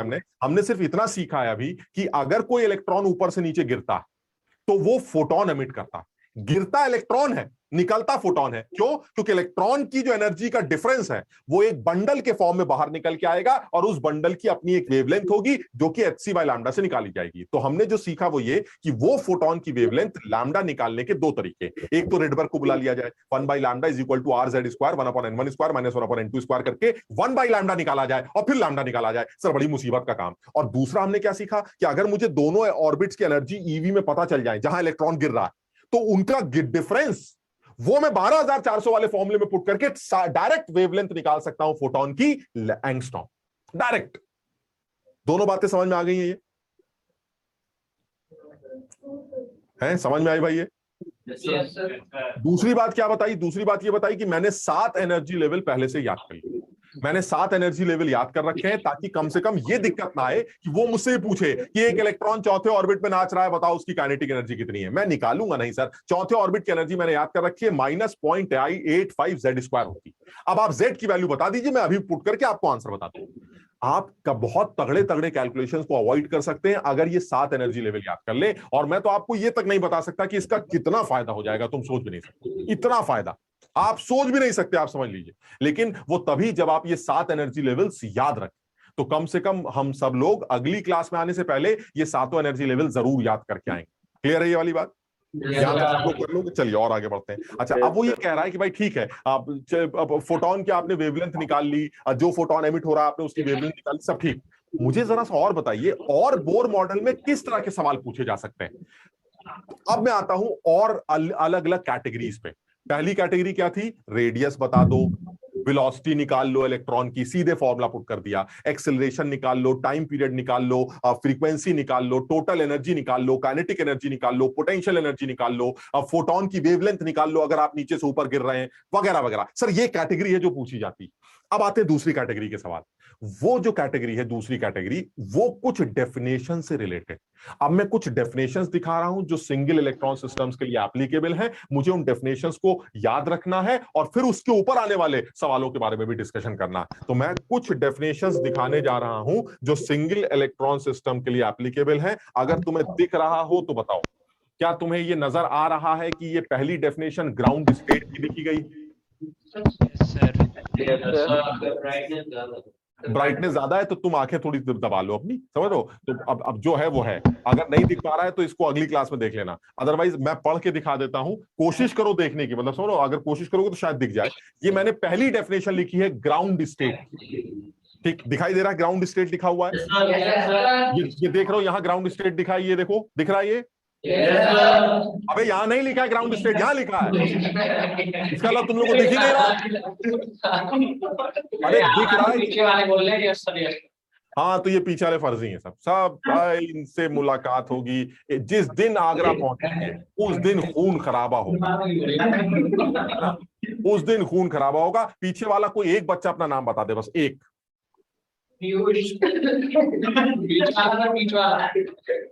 ये आगे वालों के नाम मत बता दो, पीछे वाले आगे वालों का नाम बता रहे हैं।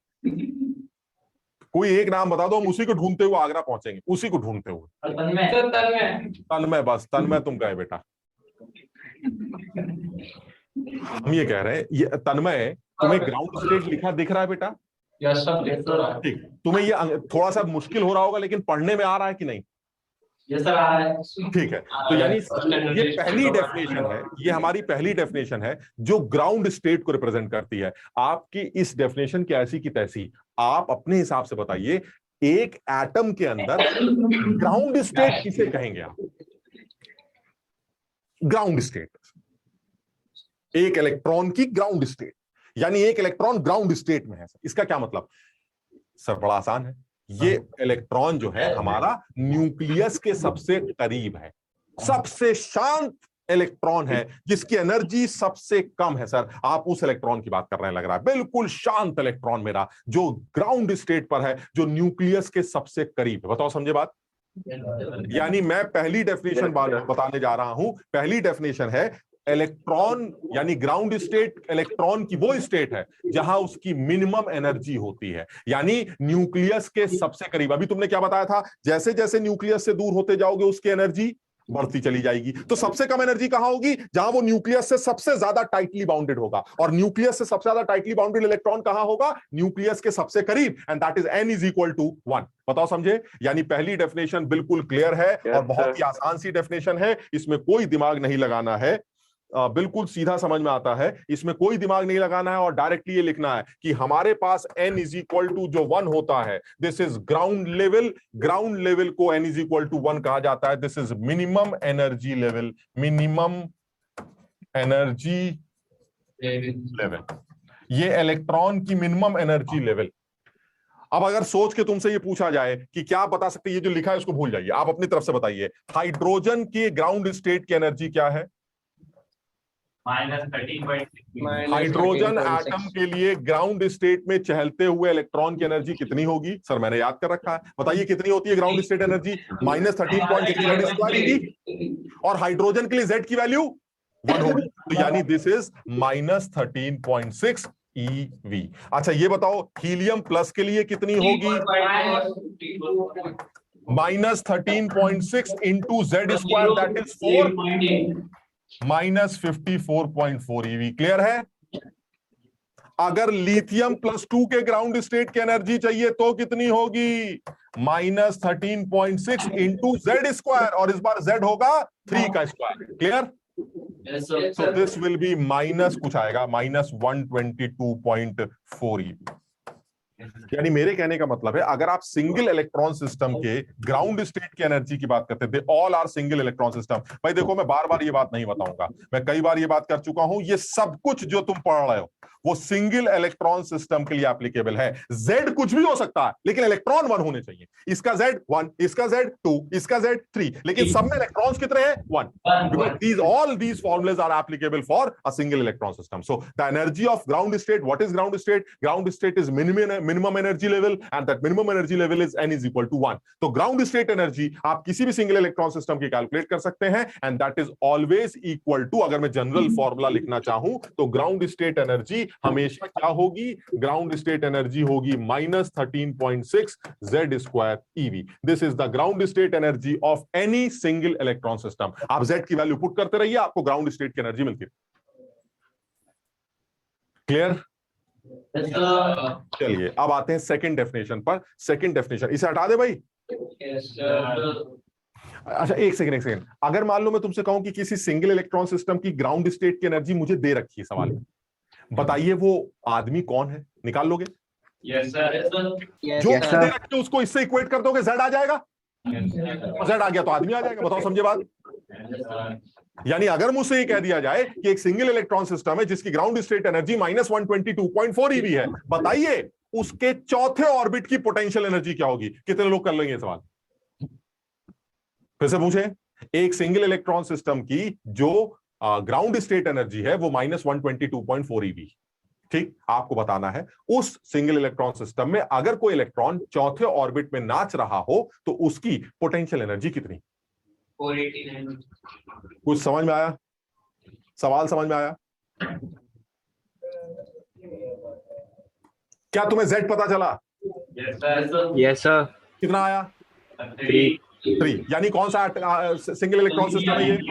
लिथियम। अब बताइए पूछा क्या था? फोर्थ ऑर्बिट में अगर लिथियम +2 का कोई इलेक्ट्रॉन नाचेगा तो पोटेंशियल एनर्जी क्या होगी? क्या तुम्हें फोर्थ ऑर्बिट में नाचते इलेक्ट्रॉन की टोटल एनर्जी याद है?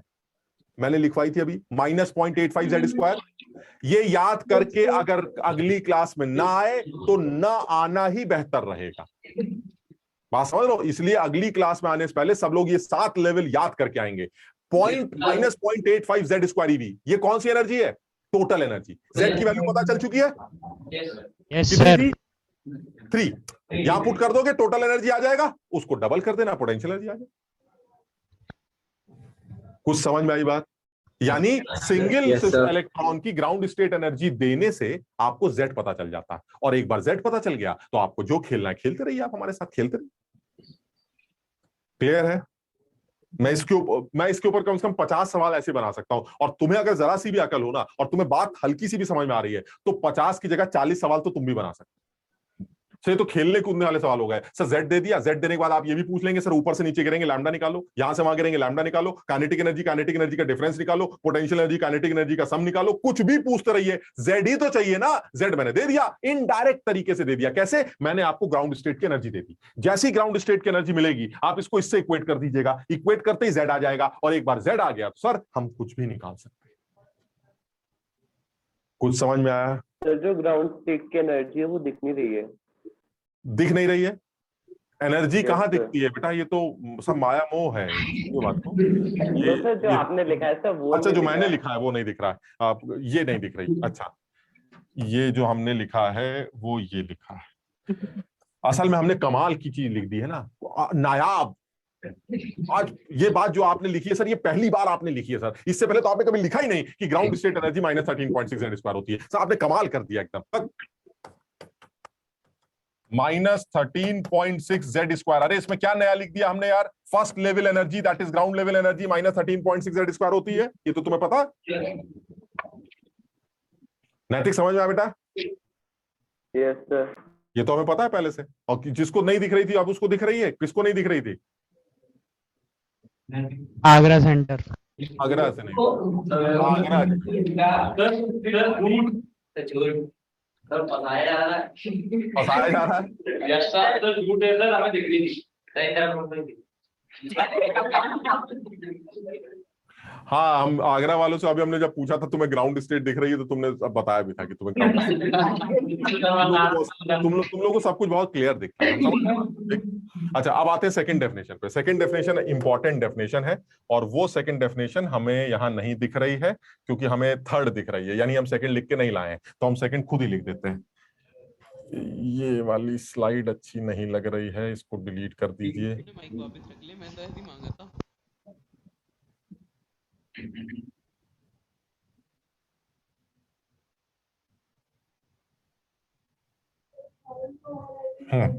ये आती है second definition, and that is excited state. ये सेकंड डेफिनेशन आ रही है, excited state.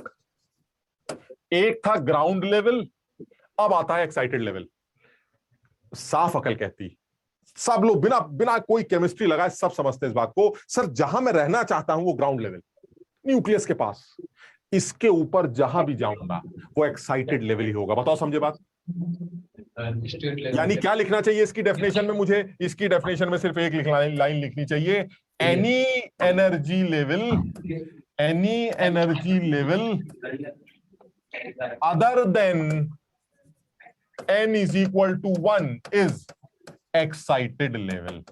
Excited level clear है ये वाली बात? यानी ग्राउंड लेवल वो लेवल है सर जहां जिसको मैं एक्साइटेड लेवल नहीं कहता, क्योंकि अगर मैं वहां भी एक्साइटेड हूं तो फिर सर मैं कहां जाऊंगा? समझ रहे हो? न्यूक्लियस के अंदर तो घुस नहीं जाऊंगा। यानी ground level is the normal level, that is जहां मैं एक्साइटेड लेवल पर नहीं। इसके ऊपर मैं कहीं भी गया तो that level is known as excited level. So that means what is my first excited level? First excited level कौन सा होगा? n equal to 2। शाबाश। n is यानी equal to अगर 2। मैं सेकंड में हूं तो मेरा पहला एक्साइटेड लेवल है, यानी यहां पर लिखा जा सकता है first excited level should be equal to n is equal to 2, second excited level n is equal to 3, so on। Clear है ये वाली बात? अब फिर वही है, अगर मैं तुमको किसी भी एक्साइटेड लेवल की एनर्जी दे दूं, ये इस वाले बच्चे के पास बहुत सारे लोग बार बार पहुंचते हैं, ये गैलेक्सी टैब के पास है। ऐसा क्या करते हो बे? हाँ, इंदिरापुरम। अरे आगरा, ये कलाकार तो इंदिरापुरम में पाए जाते हैं। इंदिरापुरम में 2-3, हाँ, इस तरह के 2-3 लोग इंदिरापुरम में, तुम्हें समझ नहीं आएगा। मैं इनके सामने इन्हीं के कमरे में क्लास लेता हूँ, साहब टैब से हमें देखते हैं। ऐसे भी कलाकार हैं, समझिए बात को। इनके सामने खड़े होकर इंदिरापुरम में, इनके सामने खड़े होकर बिल्कुल फेस टू फेस क्लास चलती, कभी नहीं चलती, कभी चलती। जब चलती है तो साहब टैब से मुझे देखते हैं। Thank you sir. ये कलाकार, ये तो देखो, इसे टैलेंट कहते हैं। आप समझो, इसे टैलेंट कहते हैं। ये नॉर्मल इंसानों में नहीं पाया जाता। इसके लिए अलग टाइप का जो है, समझ लो बात, बहुत भक्ति के बाद इस तरह का टैलेंट पाया। तुम भैया, तुम्हारे पास कॉपी वॉपी में ये नोट करते हो कि नहीं? यार ये जब तक कॉपी में नोट नहीं करोगे ना, नहीं रहने दो, आप क्या करोगे? लेकिन अब जब तक कॉपी में नोट नहीं करोगे, ये समझ में कुछ नहीं आएगा। बाकी हमें ये अच्छा लग रहा है कि तुम्हें टैब मिला, इसका मतलब तुमने पैसे हमें दे दिए, बाकी हमें कोई लेना देना नहीं, हमें काम उसी से चलता है। बहरहाल, तो हम ये कह रहे थे कि एक्साइटेड लेवल का मतलब है, एक्साइटेड लेवल वो लेवल है जिसमें ग्राउंड लेवल के अलावा जो भी लेवल होगा दैट इज एक्साइटेड। तो आपका जो पहला एक्साइटेड लेवल होगा वो सेकंड लेवल। अब बताओ, इसका Z के साथ क्या लिंक कर सकते हैं आप? अरे सर बड़ा आसान है, अब सोच के जवाब देना। अगर मैं आपसे ये कहूं कि एक सिंगल इलेक्ट्रॉन सिस्टम है, सिंगल इलेक्ट्रॉन सिस्टम, उसके सेकंड एक्साइटेड लेवल की एनर्जी दे रखी, सेकंड एक्साइटेड लेवल की एनर्जी दे रखी मैंने तुम्हें, क्या बता सकते हो उसके ग्राउंड लेवल की एनर्जी क्या हो? कितने लोग ये सवाल कर सकते हैं? सेकंड एक्साइटेड लेवल की एनर्जी पता है और ग्राउंड स्टेट की एनर्जी चाहिए, कितने लोग कर सकते हैं सवाल? बताइए। ये हाल बहुत ही फर्जी लोग हैं। एक आदमी हाथ खड़ा कर रहा है जो कि गलत बताएगा, इसलिए हम उसको काउंट ही नहीं करते। आदित्य ने हाथ खड़ा किया, शाबाश आदित्य।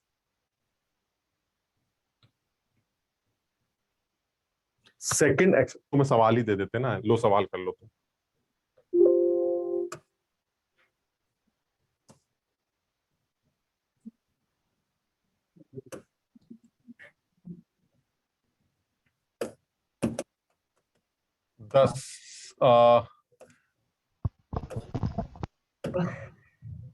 यार हम तो और अच्छा सवाल बनाना चाह रहे हैं, लेकिन तुम्हारे हालात देख के मुझे लग ही नहीं रहा कि कोई अच्छा सवाल तुमसे पूछा जाए। 10 सेकेंड, नहीं ऐसे नहीं लिखेंगे। The energy of second excited state of a single electron system हमें दे रखी है। कितनी हमें दे रखी है? हमें दे रखी है -13.6 eV। Find out the ground state energy. Ground state energy बतानी।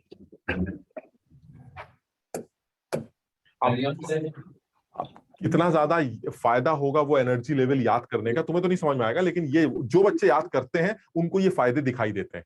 तुम्हारे हिसाब से थर्ड लेवल की ये जो सेकंड एक्साइटेड लेवल है, ये कौन से लेवल की बात चल रही है भाई साहब?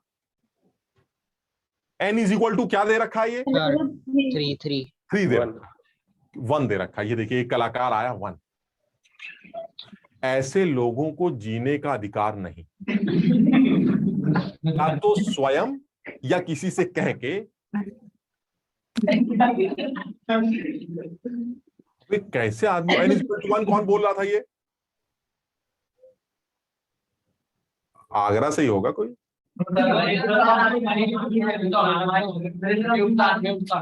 भाई देखो ऐसा मजाक तो अलग है, मजाक तो अलग है, लेकिन इस तरह की गलतियां आप समझिए बात को। जिस एग्जाम की तुम तैयारी करो उसमें ये सब कहां देखा जाएगा यार? ऐसे आदमी को कैसे सेलेक्ट करेंगे बताइए आप?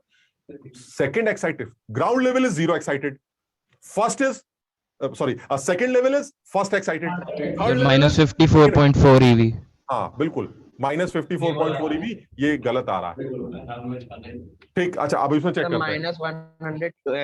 -122.4 आना चाहिए बहरहाल। तो ये जो सवाल इसमें कह रहा है सेकंड एक्साइटेड स्टेट, अब ये बताओ सेकंड एक्साइटेड स्टेट का मतलब है n इज इक्वल टू 3 लिख सकते हैं कि नहीं? ये तो सब लोग समझ रहे हो ना कि अगर सेकंड एक्साइटेड लेवल की बात कर रहे हैं तो that means it will B third level. अरे भाई तन्मय समझ में आया बेटा? शाबाश। कौन सा चैप्टर चल रहा है तन्मय? ये शाबाश, बहुत बढ़िया। ठीक, तो ये n इज इक्वल टू 3 की बात चल रही है। अगर आप n इज इक्वल टू 3 की बात, ये देखिए ये लौट के आए, बाहर अपना टहल आए, सब सेंटर सही चल रहा है। ताजमहल को देखने लोग आए कि नहीं आए, सब अपना चेक वेक करके कि भाई चलो सही चल रहा है।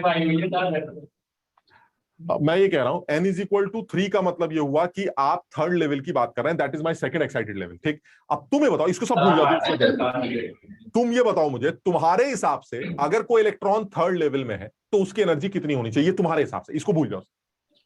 सर मैंने याद कर रखा है, तुमने नहीं याद कर रखा, मैंने याद कर रखा है। थर्ड लेवल की एनर्जी मेरे हिसाब से -1.51 Z² होनी चाहिए। करा याद सब लोगों ने? ये पहचान पा रहे हो? -1.51 Z² थर्ड लेवल की एनर्जी होती है इलेक्ट्रॉन की। लेकिन सर वो तो आपने दे रखी है -13.6, तो इक्वेट कर तो Z आ जाएगा। बताओ समझे बात? और एक बार Z आ गया तो बचा क्या? क्लियर है ये वाली बात? यानी आपने ये कहा कि मेरे हिसाब से एनर्जी 1.51 Z² होनी चाहिए, वो कह रहा है नहीं भाई साहब 13.6 है, इससे Z की वैल्यू 3 निकल आएगी। आप लिथियम +2 की बात कर रहे हैं, यहां तक क्लियर है?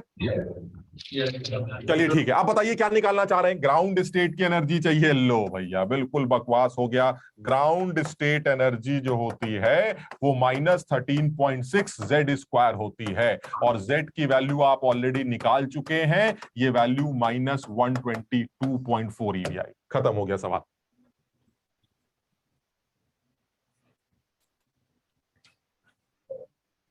तुम्हें फायदा नहीं दिखेगा, लेकिन जो लोग वो 7 लेवल याद कर लेंगे ना, उनको इतना फायदा नजर आएगा कि आप सोच भी नहीं सकते। क्योंकि जिन्होंने याद नहीं किया है वो यही उलझे रह जाएंगे कि थर्ड लेवल की एनर्जी निकाले कैसे। 13.6/9, वो 13.6/9 करेंगे, पता चला कैलकुलेशन गलत हो गई, खेल खत्म। और जो पहले से याद करके गया 13.6/9 की वैल्यू 1.51 होती है, फटाक से लिख के आएगा थर्ड लेवल की एनर्जी 1.51 Z² होती है। और वो सवाल में ऑलरेडी कितनी दे रखी है? 13.6। इक्वेट करो, Z आएगा, Z की वैल्यू पुट करो, ग्राउंड लेवल की एनर्जी। अरे ग्राउंड लेवल की क्या, आप किसी भी लेवल की एनर्जी पूछ लीजिए, Z ही तो अननोन था, Z निकल आया। अब आप किसी भी लेवल की एनर्जी पूछिए, पोटेंशियल एनर्जी पूछिए, काइनेटिक एनर्जी पूछिए, ऑर्बिट की रेडियस पूछिए, वेलोसिटी पूछिए, सब निकाल लेंगे सर, सब। क्यों? क्योंकि सर जेड अननोन था, वो जेड निकला। कुछ समझ पा रहे हो? Yes sir. किसी को कुछ पूछना है इसमें? बहुत मतलब तुम समझो, तुम आज का तुम्हें टाइम मिलेगा इत्मीनान से घर में जाना कि किस बारे में डिस्कशन हुई है। तुम समझो ये जो सिंगल इलेक्ट्रॉन सिस्टम की डेफिनेशन हम कर रहे हैं, ये सब इनडायरेक्टली एक काम देते हैं तुम्हें निकाल कर, जेड। एक बार जेड मिल जाता है और जेड मिलते ही आप बाकी सारी चीजें कैलकुलेट कर सकते हैं। तो यहां पर हमारे सामने अभी दो डेफिनेशंस आई हैं। पहली डेफिनेशन निकल के आई है ग्राउंड स्टेट की एनर्जी, बिल्कुल फालतू डेफिनेशन थी। सेकंड डेफिनेशन निकल के आ रही है एक्साइटेड लेवल की एनर्जी। क्या एक्साइटेड लेवल, वो भी बिल्कुल आसान सी डेफिनेशन है। फर्स्ट लेवल को छोड़ के जितने सारे लेवल्स हैं, they are known as excited level. और अगर आप मुझे किसी भी एक्साइटेड लेवल की एनर्जी दे देंगे तो मैं उससे जेड निकाल लूंगा, और जेड आने के बाद आप जैसा कहेंगे मैं वैसा पूछता रहूं, बताता रहूं। चलिए एक और डेफिनेशन की बात कर लेते हैं जो वाकई में बहुत इंपॉर्टेंट है, और वो डेफिनेशन है आयनाइजेशन एनर्जी। ये दिखाई दे रही है भाई आयनाइजेशन एनर्जी की डेफिनेशन? अरे तुम छोड़ो ना यार डेफिनेशन को, तुम बाद में पढ़ लेना, हमारी बात सुनो। तुम नाम से क्या लगता है? आयनाइजेशन एनर्जी नाम से क्या लगता है? ये बताओ तुम्हारे सिस्टम में इलेक्ट्रॉन्स कितने, जो तुम सिस्टम जिसको तुम कंसीडर कर रहे हो उसमें इलेक्ट्रॉन्स कितने होते हैं? वन।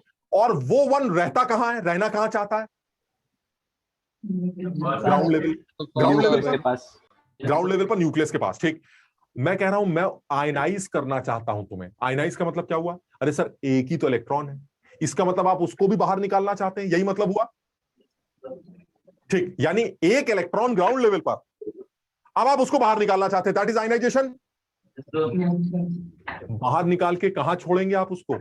एक ऐसी जगह छोड़ेंगे जिसको आप इन्फिनिटी कहते हैं, जहां न्यूक्लियस का अट्रैक्शन खत्म हो जाएगा। यानी फर्स्ट लेवल पर हूं और तुम्हें ले जाके वहां छोड़ के आऊंगा जहां न्यूक्लियस से तुम्हारा कोई लेना देना ना हो, that is n is equal to infinity. बताओ n is equal to infinity में इलेक्ट्रॉन की एनर्जी कितनी होती है? जीरो। अभी कितनी है? ग्राउंड लेवल पर कितनी है? माइनस 13.6। नहीं 13.6 जेड स्क्वायर। एटम का नाम नहीं पता ना, तो जेड स्क्वायर तो लगाना पड़ेगा। माइनस 13.6 जेड स्क्वायर, और ऊपर ले जाके कितनी हो जाएगी? Zero. Sir minus 13.6 Z square को जीरो करने के लिए कितनी एनर्जी चाहिए आपको? 13.6 जेड स्क्वायर। यानी माइनस 13.6 जेड स्क्वायर को प्लस 13.6 जेड स्क्वायर दे दोगे तो एनर्जी कितनी हो जाएगी? जीरो। इस कहने का मतलब ये हुआ कि minimum energy required to move an electron, जो डेफिनेशन है वो ये है, minimum energy required to move an electron from ground state to n is equal to infinity. This is called ionisation energy.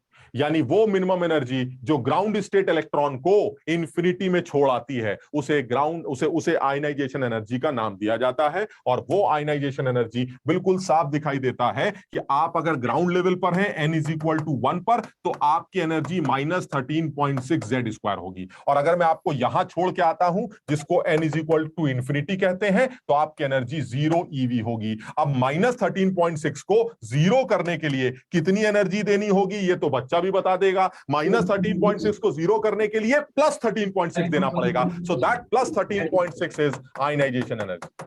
So the ionization energy is plus 13.6 Z square.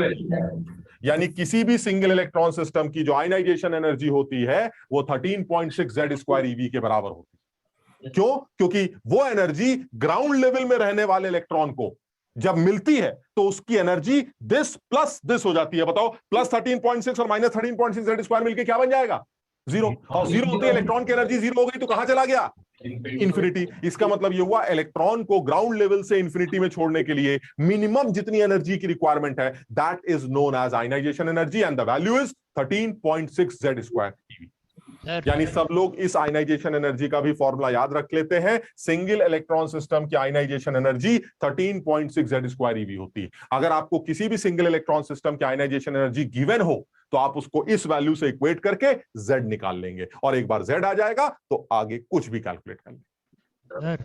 हाँ sir वो उधर n is equal to infinity लिखा है क्या definition? हाँ n is equal to infinity sir ऊपर। हाँ ये n is equal to infinity. Sir वो थोड़ा माइनस लैम्डा ऐसा साइन लग रहा है। नहीं वो तुम्हें अभी पीडीएफ ले लेना तो उसमें से देख लेना, नहीं तो तुम यार लैंग्वेज तुम समझो, डेफिनेशन खुद बना लो यार, कितनी सीधी सीधी डेफिनेशन है। अभी तक 3 डेफिनेशन पढ़ी है तुमने। ग्राउंड लेवल की एनर्जी क्या होती है, ग्राउंड लेवल किसे कहते हैं, 1 को। एक्साइटेड लेवल 1 के अलावा सारे लेवल। तीसरा डेफिनेशन आयनाइजेशन एनर्जी, क्या मतलब हुआ, ग्राउंड लेवल के इलेक्ट्रॉन को इन्फिनिटी में छोड़ना। ग्राउंड लेवल को इन्फिनिटी में छोड़ने के लिए इलेक्ट्रॉन की एनर्जी 0 करनी है। ग्राउंड लेवल पर -13.6 Z² होती है और इन्फिनिटी में 0 होती है, तो कितनी ली +13.6 Z²। इतनी सी तो छोटी छोटी तो डेफिनेशन है, इसमें कुछ है ही नहीं यार। सिर्फ ये काम की बातें हैं कि अगर मान लीजिए मैं आपको आयनाइजेशन एनर्जी किसी सिंगल इलेक्ट्रॉन सिस्टम की दूं तो उससे फायदा क्या, फायदा ये कि आपको इनडायरेक्टली Z मिल जाए।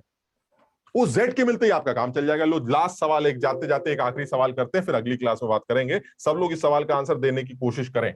बिल्कुल सीधा सवाल दिया जा रहा है। सवाल ये है कि अब देखते हैं कौन अकल लगा पाएगा। If the potential energy of an electron moving in nth orbit नहीं है,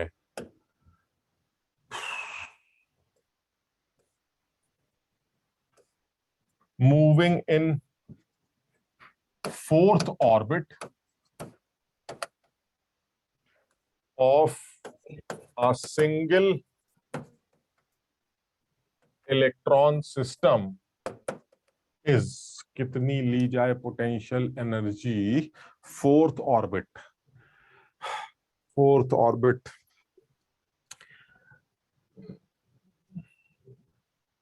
is -6.8 eV, then find out the ionization energy। बताइए जल्दी से। 4th ऑर्बिट में सिंगल इलेक्ट्रॉन सिस्टम के अंदर एक इलेक्ट्रॉन नाच रहा है और उसकी पोटेंशियल एनर्जी हमें ऑलरेडी -6.8 दे रखी है। आपको बताना है इस सिस्टम की आयनाइजेशन एनर्जी कितनी। इसका मतलब ये जो भी वैल्यू दे रखी है किस लिए दे रखी है, ताकि Z निकल आए। तुम बताओ, भूल जाओ इसको, तुम बताओ तुम्हारे हिसाब से चौथे ऑर्बिट में जो इलेक्ट्रॉन नाचता है उसकी टोटल एनर्जी कितनी होती है। अगर कोई चौथे में नाच रहा है तो उसकी टोटल एनर्जी कितनी होगी, -0.85 Z²। ये सब देखो तुम यार, मेरी बात समझ रहे हो कि ये सब याद करने का कितना फायदा हो जाएगा, नहीं तो बैंड बज जाएगी। कैसे करते होंगे ये सब सवाल बच्चे, मुझे खुद हैरानी होती, कितना परेशान हो जाते होंगे ये सब सवाल देखकर, क्योंकि उनके दिमाग में क्या बात आती है, लो कैलकुलेशन आ गई। और जो वो 7 लेवल याद करके जाते हैं उनके दिमाग में सबसे पहले क्या चलता है, अच्छा चौथे ऑर्बिट की एनर्जी की बात कर रहे हो, लो लिख देते हैं, टोटल एनर्जी चौथे ऑर्बिट की -0.85 Z² होती है। और अगर टोटल एनर्जी ये होती है तो potential energy -0.85 Z² into 2 EV होगी। बताओ ठीक है, क्योंकि पोटेंशियल एनर्जी टोटल एनर्जी का डबल होती। ये सब यार याद करोगे कि नहीं, तुम समझ रहे हो कि नहीं क्या चीजें करनी है हमें, ना? तो यानी ये डबल, अच्छा हमने कहा लो आ गई पोटेंशियल एनर्जी चौथे ऑर्बिट। कह रहा क्या बकवास कर रहे हो, पोटेंशियल एनर्जी तो मैंने तुम्हें दे रखी है 6.8। मैंने कहा लो बराबर कर देते, दिस इज -6.8। बताओ ठीक है यहां तक, क्या दिक्कत है इसके अंदर, सर Z की दिक्कत है। लो आ गया Z निकल आया सर, बात खत्म हो गई। Z की वैल्यू आ गई 2, और अगर Z 2 है तो साफ समझ में आता है कौन सा आदमी है, हीलियम प्लस है। और आयनाइजेशन एनर्जी क्या होती है, आयनाइजेशन एनर्जी होती है +13.6 Z² EV। Z की वैल्यू आप निकाल चुके हैं, 4 से मल्टीप्लाई करिए, this is 54.4 EV is the ionization energy of this system. Simple सवाल, लेकिन ये बहुत मुश्किल उन लोगों के लिए जिन्होंने कभी इस तरह के सवाल सोचे नहीं। और इस तरह के 36 सवाल तुम यहीं बैठे बैठे बना सकते हो, खुद सोच लो। तुम कुछ भी तुम्हारे दिमाग में आ जाए, सर ये दे रखी वो निकालो, वो दे रखी निकालो, क्यों सर Z को दे दीजिए, Z वैल्यू पुट करते रहेंगे, सब आसान हो जाएगा। ये समझ में आया कैसे किया मैंने, यानी 4th ऑर्बिट की जो एनर्जी है वो मैंने पहले से याद कर रखी है -0.85 Z²। इसको डबल कर दिया तो मुझे पोटेंशियल एनर्जी मिल गई, और वो पोटेंशियल एनर्जी ऑलरेडी सवाल में कितनी दे रखी है 6.8। दोनों को इक्वेट कर दिया, Z अननोन है, Z कैलकुलेट कर लिया, और जैसे ही Z आया मुझे पता चल गया कि भाई साहब हीलियम प्लस की बात चल रही है। और अब आपको निकालनी है आयनाइजेशन एनर्जी, जिसकी वैल्यू आपने पहले ही याद कर रखी है। आयनाइजेशन एनर्जी किसी भी सिंगल इलेक्ट्रॉन सिस्टम की हमेशा किसके बराबर होती है, 13.6 Z² EV के बराबर होती है। अगर Z² आ गया तो उस Z² को उठा के यहां पुट कर दो, आपको आयनाइजेशन एनर्जी मिल जाएगी। ये सवाल उल्टा भी तो पूछा जा सकता था। सोचो, अगर मैं तुम्हें आयनाइजेशन एनर्जी दे देता 54.4, तो क्या तुम ये नहीं निकाल सकते थे चौथे ऑर्बिट में नाचते इलेक्ट्रॉन की पोटेंशियल एनर्जी क्या होगी?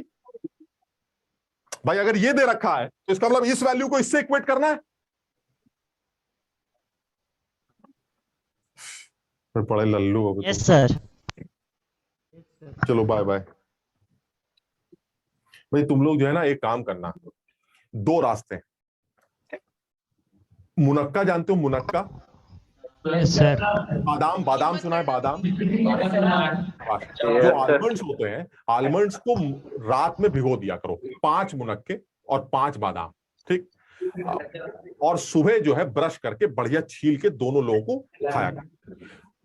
अगर घर वाले इतनी सुविधाएं तुम्हें नहीं देना चाहते क्योंकि पढ़ते लिखते हो तो तुम कुछ हो नहीं, तो हो सकता है तुम्हें बादाम वादाम ना मिले, है ना? तो ऐसे में बेस्ट है कि आप रात में कुछ चने के दाने और कुछ किशमिश, रेजिन्स होते ना, उसको पानी में भिगोइए, सुबह उठ के ब्रश करके कम से कम वो खा लीजिए। अगर हो पाया, अगर कुछ हो पाया तो शायद थोड़ा सा दिमाग आ जाए, शायद दिमाग तेज हो जाए, क्योंकि गजब लल्लू लोग हो यार, बिल्कुल दिमाग का इस्तेमाल नहीं करते हो। और ये बहुत खराब बात है, क्योंकि जिस इम्तिहान की तुम तैयारी कर रहे हो तुम्हें बहुत अलर्ट रहना पड़ेगा और माइंड को अपने आप दौड़ाना पड़ेगा कि ऐसा भी हो सकता है, ऐसा भी हो सकता है, क्योंकि हर चीज बताई नहीं जा सकती, हर चीज लिखी नहीं जा सकती। तुम्हें खुद सोचना चाहिए, अरे सर मुझे समझ में आ गया, इस तरह के 50 सवाल मैं बताता हूं आपको, आप पता नहीं क्या खड़े, तुम्हें क्या लगता है सवाल में याद करके आया हूं? कुछ भी याद करके नहीं आया हूं, एक भी सवाल, ये ऐसे ही मेरे दिमाग में आ रहा है, मैं लिखते जा रहा हूं।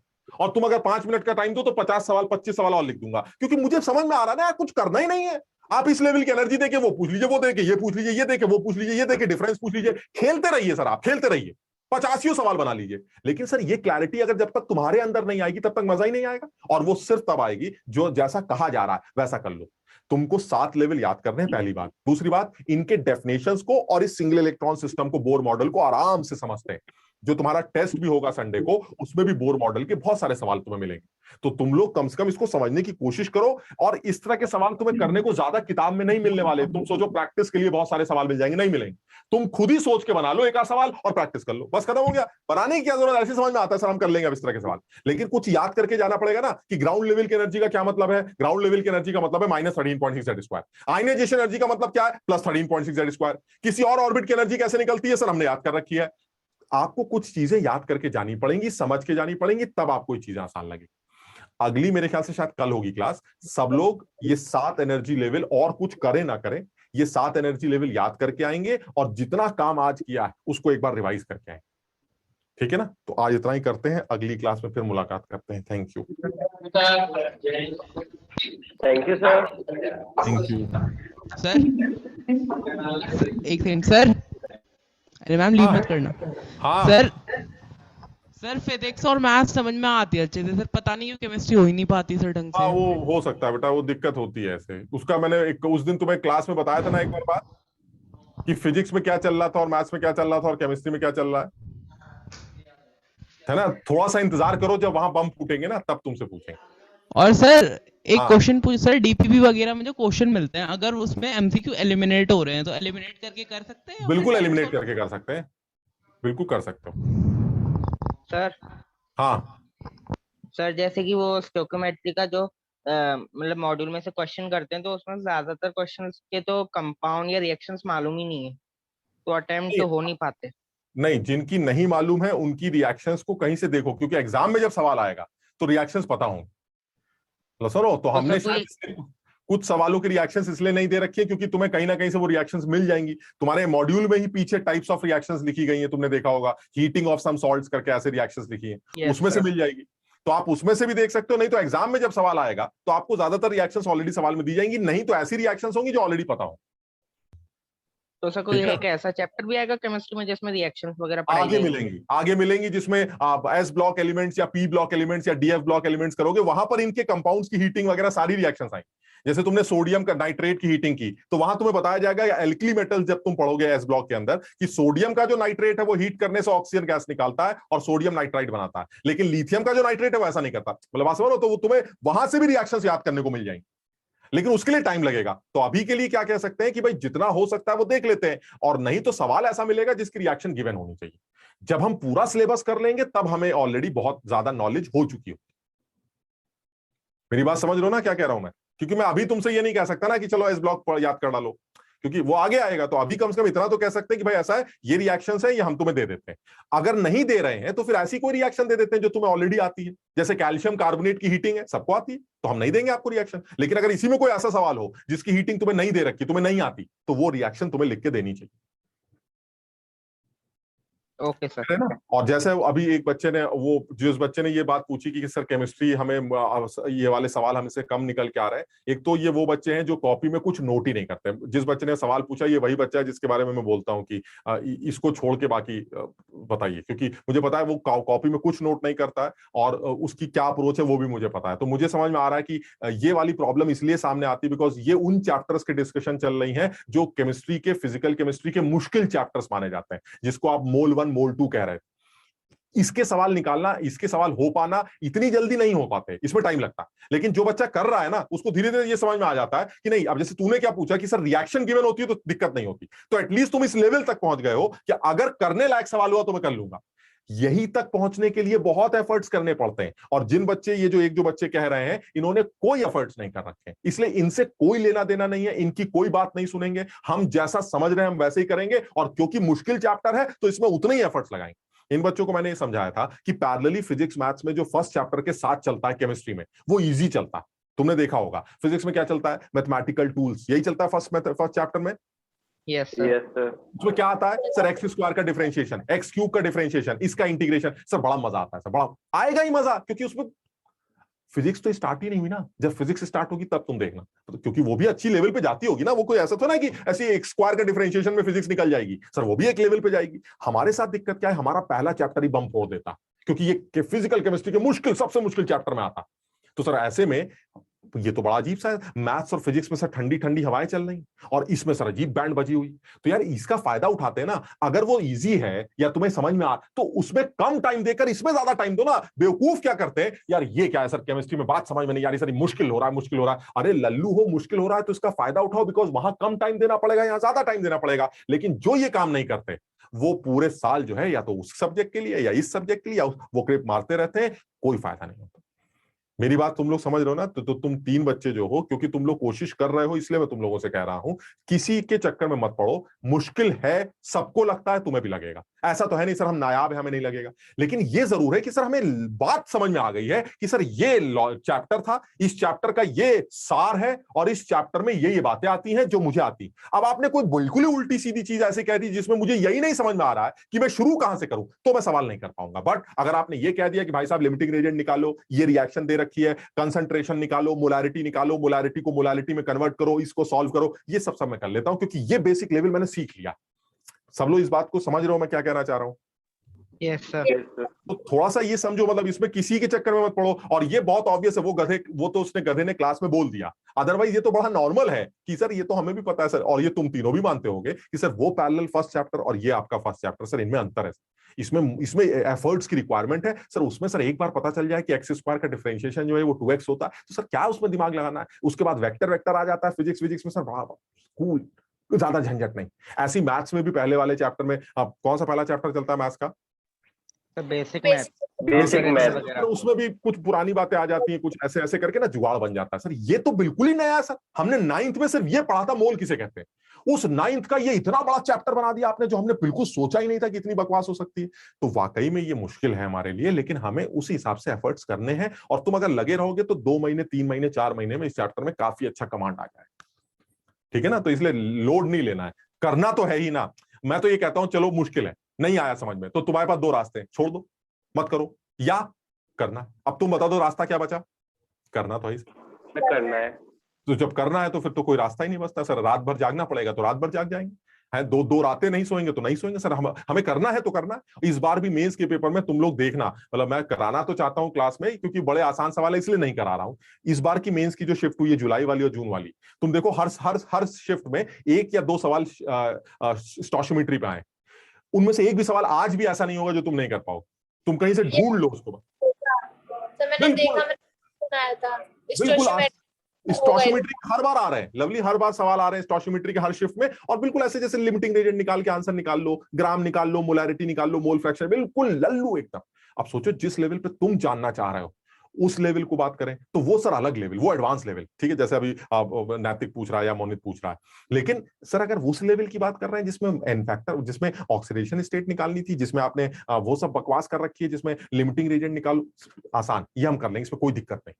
तो इसलिए कोशिश करके उसी लेवल पर चलते। बट अभी के लिए अगर इतना भी हो पाए कि सर इस रिएक्शंस को देखकर लिमिटिंग रेजेंट निकालना, प्रोडक्ट की एनालिसिस करना, कितना वेट बचेगा, कितना बनेगा, मॉलिक्यूल्स कितने हैं, प्रोटॉन्स कितने हैं, जो हमारे कंसंट्रेशन टर्म्स के कैलकुलेशंस है, सर इतना हमें आ गया है। अब ठीक है, धीरे धीरे करके जैसे जैसे हमारे नॉलेज बढ़ती जाएगी हमारे लिए और अच्छा हो जाए, ठीक है ना। तो थोड़ा हिम्मत से काम लेनी।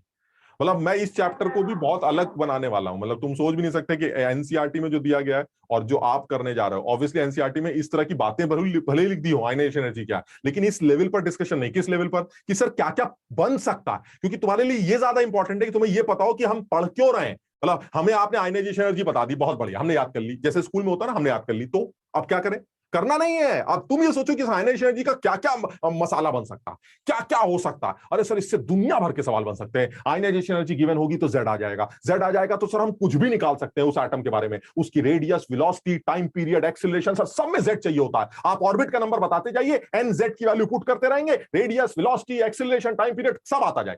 ये लिंक करने का तरीका है। आज आईआईटी में नहीं पूछा गया, लेकिन कल तो पूछ सकता है। तो अगर हम इस लेवल से समझदारी से काम करेंगे तो हमारे लिए चीजें आसान हो जाएंगी, मुश्किल नहीं रहेगी। इसलिए हमेशा कोशिश ये करनी है कि हमें सीखना ही है और कोई रास्ता नहीं।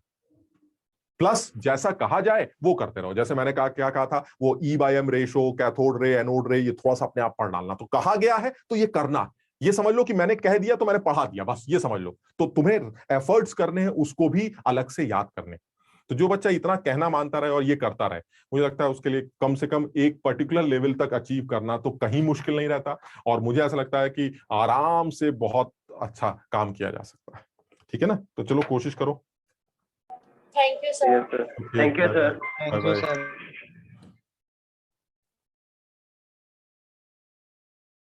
Bye sir.